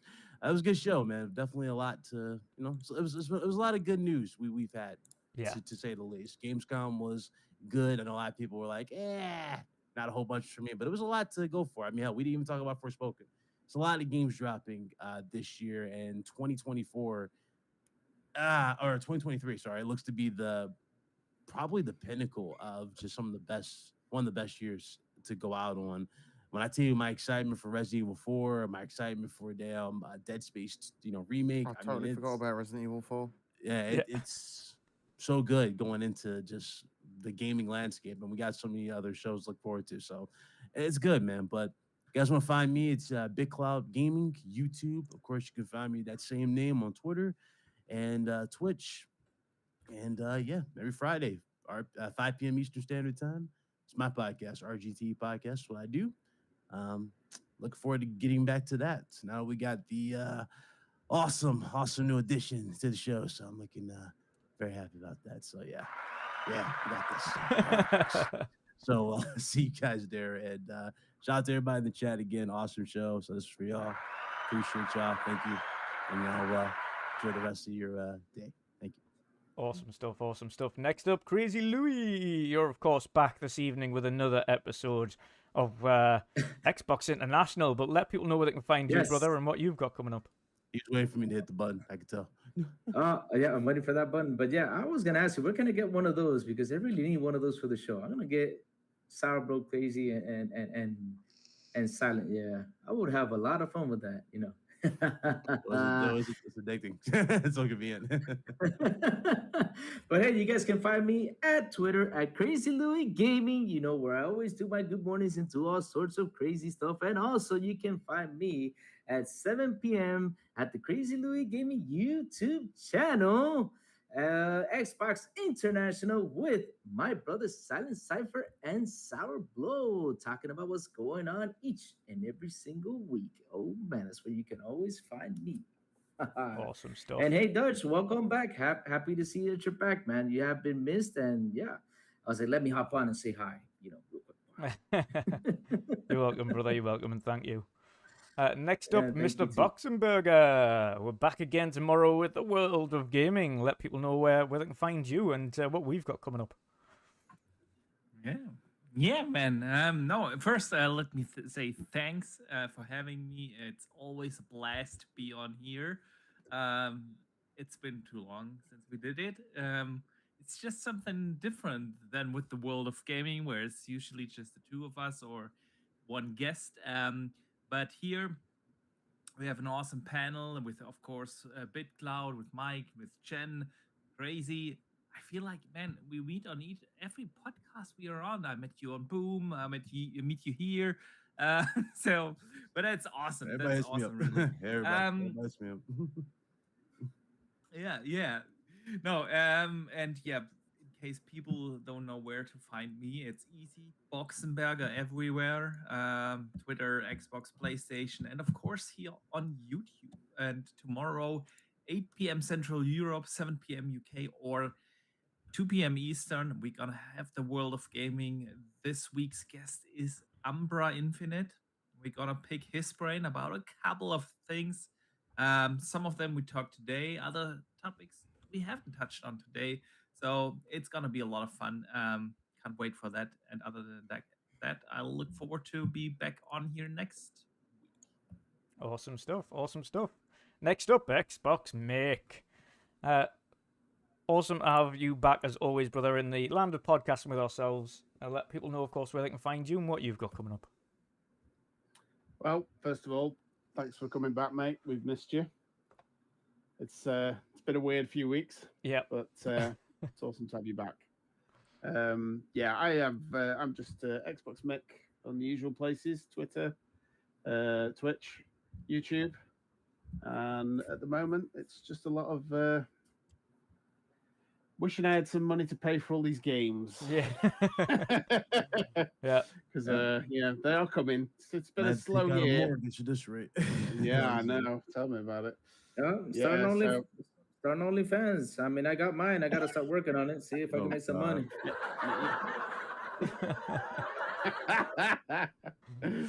So it's but yeah, it's gonna be good. Like I say, it's been a slow year this year, but it's picking up, and like you say, next year's either going to be crazy, Yeah. or they're just going to put a load of those games that have dropped back to early 23 are just going to miraculously go back to fall 23. Yeah. So be prepared, people. Yeah. That's all I can say. I think. Take care. I'll see you all soon. Awesome stuff. Awesome stuff. Last but not least, General C. Let people know where they can find you, brother, and what you've got coming up. First off, Dutch, it's great to see you back podcasting, mate. It's been weird not podcasting for a few weeks. Like talking to you every week has been like a big part of my life for like a good few weeks now. So yeah, it's good to see you back. Good to be back with everyone else here as well. It's great times. Love talking gaming with people. So yeah, you can find me at Twitch, _general_C, and I just actually recently reached 100 followers on there. So Yeah. excited to keep streaming on there. I've been streaming quite a lot lately. Lengthy streams as well. My last stream was like 6 hours long, and that was I can't even remember what day it was. But yeah, you can find me on Twitter the same _general_C. I can't change that. Someone's got that name. It's it's annoying Let's having see to who say has it. underscores. Awesome On stuff. Twitch or is I've it on looked Twitter? On Twitter. I'm General. assuming someone's probably got it on Twitch as well. But yeah, I couldn't find. Awesome stuff. Awesome stuff. And again, once more, huge thank you to the chat for joining us again today. Massive appreciation to you guys for coming back in exactly the same levels as we left off. It's been much appreciated. Missed everybody. Missed the community, the kind of connection with these guys and having awesome chats every week. So it is good to be back, and I'm looking forward to continue that going forward. Of course, You can find me again this evening on Primetime Gaming with Boomstick and Friends. You'll find me again tomorrow with Box and Burger, of course, with the World of Gaming. And on Sunday, you will find me as well with the General C doing the weekend edition, where we kind of summarize quite a few different things and go through TV and video games and everything in between. So that's going to be awesome. Yeah, pretty much all things pop culture. Yeah. So that's going to be absolutely awesome. But yes, until then, guys, thank you again for stopping by. Hope you have an awesome evening. And until next time, see you all later and enjoy your games. Goodbye now. Bye, guys.